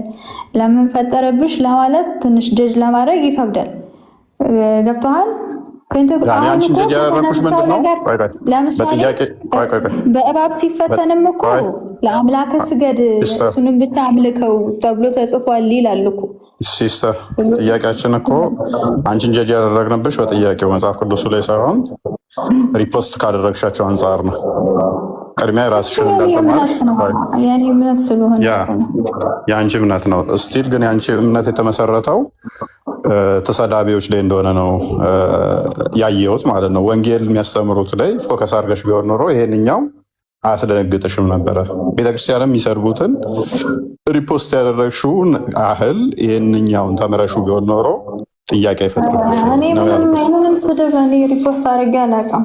ስለ ወንጌል ከሆነ ሪፖስት አሁን ገብቶሻል? አልገባሽም?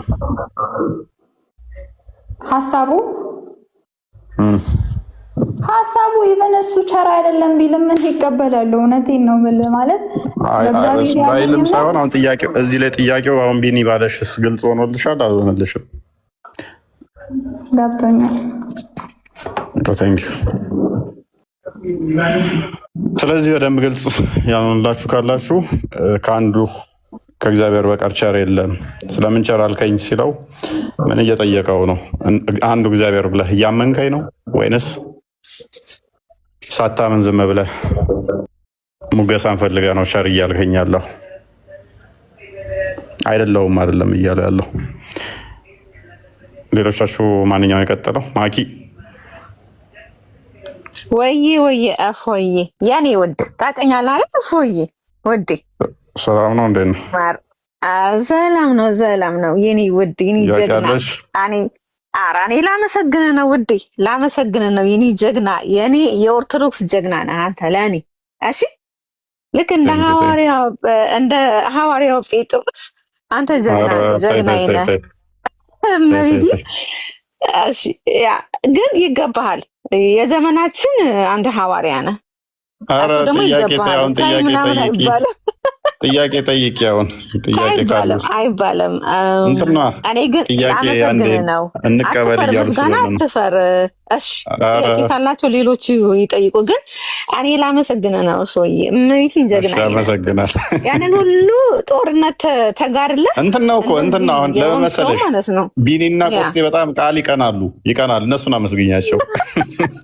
እነሱን ቅር ይላቸዋል። ለዛ ነው ያውን በቆስጤ እየጻፈልኝ ነው ቆስጠንጥኖስ እየጻፈልኝ ነው። በእኔ ቤት ትመሰገናለህ ወይ እያለኝ ነው።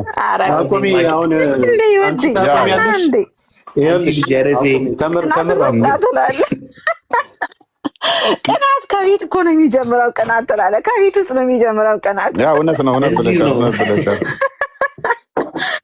ቆሶ እንትን ይወስ ውዴ አንተም ራሱ ጀግና ነው የኔ ውድ ማሪ ወንድም አለም ጀግናዬ ነህ ውዴ ወንድም አለም ጀግናዬ ነህ። እና ደግሞ ቢንዬ ውዴ ቢንዬ የኔ ጀግና ቢንዬ የኔ ወንድም አለም የኔ ጀግና የኔ ውድ በጣም ነው ማከብር መወድ ጀግናዬ እና በጣም ነው ውድ መቤት ነው። መኪና እየነዳ ነው ገደል ውስጥ እንዳይገባ ሁላችንም ቃልቃቶሻልና ማኪ ገደል ውስጥ እንዳይገባ አላለ ማኪ ይበቃል ተምር ይበቃል። ራሱ አሁን እየቀናብህ ነው ቢንዬ እና መሰግን ዘ ገደል ውስጥ እንዳይገባ አለ ማኪ ይበቃል ገደል የሚገባ እንዴ እኔ ያመሰገንኩት እሺ ቃና ደግሞ ቃል ስጋ ሆነ ደግሞ ማለት ነው። ቃል ስጋ ወንድም አለም ቴንክ ዩ ሶ ማች ለምታደርጉት ነገር ሁሉ በጣም አመሰግናችኋለሁ ውዶቼ። ማርያምን እመቤቴን ነው የምላችሁ። ሞቼ ነው የምወዳችሁ። በጣም ሞቼ ነው የምወዳችሁ። በመብርሃን በቅዱስ ሚካኤል ደግሞ አማላጅ ቅዱስ ሚካኤል የኔ መልአክ ነው። እንትን በ80 ቀኔ ክርስትና የተነሳሁበት ቅዱስ ሚካኤል ቤተክርስቲያን ነው። ያደግኩበትም እዛ ቅዱስ ሚካኤል ነው። እና አሜሪካን ሀገር ስመጣ 14 ዓመት የሆነ ነው የመጣሁት። እስቲል አለሁኝ ሁሌም በፍጹም መቼም ተጠራጥሬው አላውቅም። እምነቴ ነቨር ማለት ነው። ደግሞ አያቶቼ ደግሞ ከጎንደር የመጡ ቄሶች ናቸው። የቀሳውስት በእናቴም በኩል በአባቴም በኩል ከጎንደር የመጡ ቀሳውስት ናቸው። አያቶቼ ደግሞ ቄስ ናቸው። እና ውዶቼ ሞቼ ነው የምወዳችሁ እመቤቴ። ኧረ እፎይንማ ሞቼ ነው የምወደው በዚህ መከራ ውስጥ ራሱ። ኧረ በቃ ጉሮሮአችን ነቃዚ ወየ እናስታውሽ ኮመንት በሳቅ ቢሆን እፎይ ሳመሰግነው አትንኳ ዴቫ ኤሌክትሪክ እየቀጠለ እንዳይዘው ኤሌክትሪክ እናመሰግናለን። ለዛሬ ጨርሰናል። እንደምህደሩ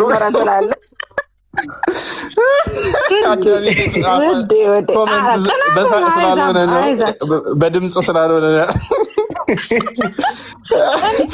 ቆተንቲኒስ ኮንትና ጀመረው እኮ እፎይ እኔ ሳመሰግን ጀመረው። በቃ ኧረ ተይ በቃ አለ እንዴ እናንተ ደህና አሁን እሺ እንዴት ልሰናበታቸው?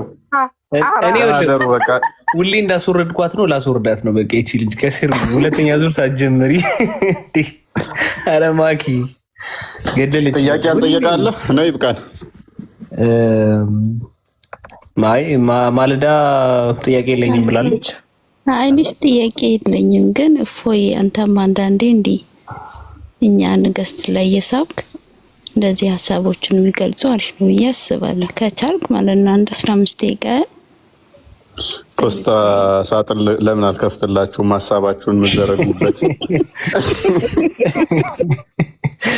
ሀሳባችሁን የምታስቀምጡበት። ለነገሩ ከፍተሃል እኮ ቴሌግራም ቻናል ባለፈው ደንብ ብለናችኋል። ቴሌግራም ይላል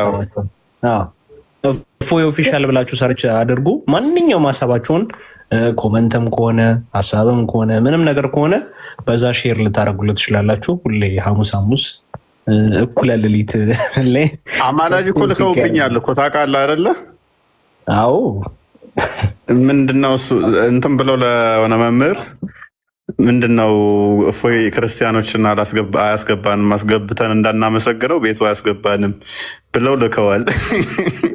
ብሎክ እያደረገ ነው እኛን የምንፈተው ትላላችሁ። ጭራሽ ሲያምዝ ማን እኮ ብሎክ አላደርግም እኮ እዚህ ስማሽ ብሎክ ነው ያልለመደብኝም። ከተሳደቡ ሚዩት ነው ሜይ ቢ ካደረኩ እንጂ ብሎክ አላደርግም ሰው እዚህ ስማሽ። አይ ኮመንት ብዙም አላይም እኮ ኮመንት ብዙም አላይም። አልፎ ቁጥር ከቆጠረ ድንገት ካየውን ነው እንጂ አላይም። ልክ ነው። እና ለዛሬ ቢበቃ ነው ይመስላችኋል? ዛሬ ቃል ሲያወራ ሰምተዋል? ኦኬ የሆነ ሰዓት ዲቫ ሲያወራ ነበረ። ኔትወርክ ገብቶበት ነው እኮ እኛ ሁለተኛ ዙር እንቀጥላለን። አንተ እንግዲህ ኦኬ ልውጣ እንዴ? እናንተ ትቀጥላላችሁ?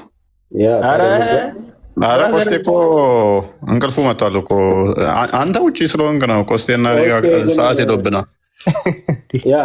እኛ ጋር እኮ በስምንት ምናምን ጉዳይ እኮ ነው። 7 ተኩል ነው እኮ እኛ ጋር። ዴቪ ክፈትና ዴቪዬ ይመቻል። ታዲያ ዴቭ እሱ ተኝቷል። ገሰለ በቃ አሁን የወጣው እኮ አሁን የገባው ከከፈተ ይከፍታል። በቃ ችግር የለውም። ቆስጤ ስማ፣ ባለትዳር እኮ ነው። አሁን እየጮህባት እንቅልፍ አላስወስድ ብሏታል እኮ። ቅድም ቀለበቱን አስሬ ሲያሳይ አላየህም እንዴ? እንደኛ ላጤ እንኳን ቢሆን እሺ፣ አንዴ ወደዛ አንዴ ወደዛ እያለ ቢያወራ እንደኛ ችግር የለውም። እሱ ሲጮህባት አንተ ልጅ እባክህ እባክህ ነገ ስራ ገባለሁኝ እያለች ነው። ያኔ እንደሱ ከሆነ እንኳን እንረዳለን። ግን ማን ዴቭ፣ አረ ዴቭ ካለ እባክህ 1300 ሰው አለ። ምናልባት ወደዛ አንዱ 500 ሰው እንኳን ብንገለብጠው ጥሩ ነበር ብዬ ነው። ቃል ስጋ ሆነ ብለህ ጥራው። አይሰማም እባክህ። በቃ ተኝቶ ነው የሚሆነው።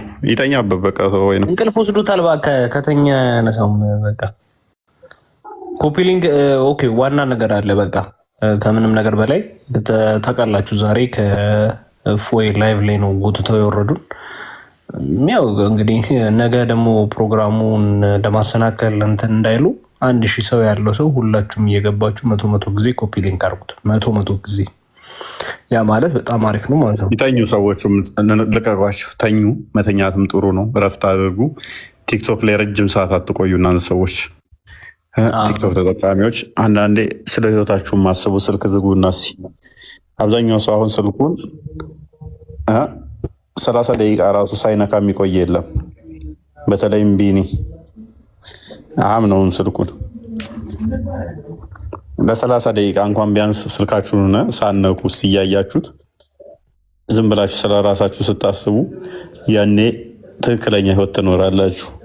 አብዛኛው ሰው አሁን በቃ እንትን ዋይፋይ ሲጠፋ ወይም የሆነ መብራት ሲጠፋ ምናምን ነገር ያኔ ነው ትዝ የሚለው ህይወቱ።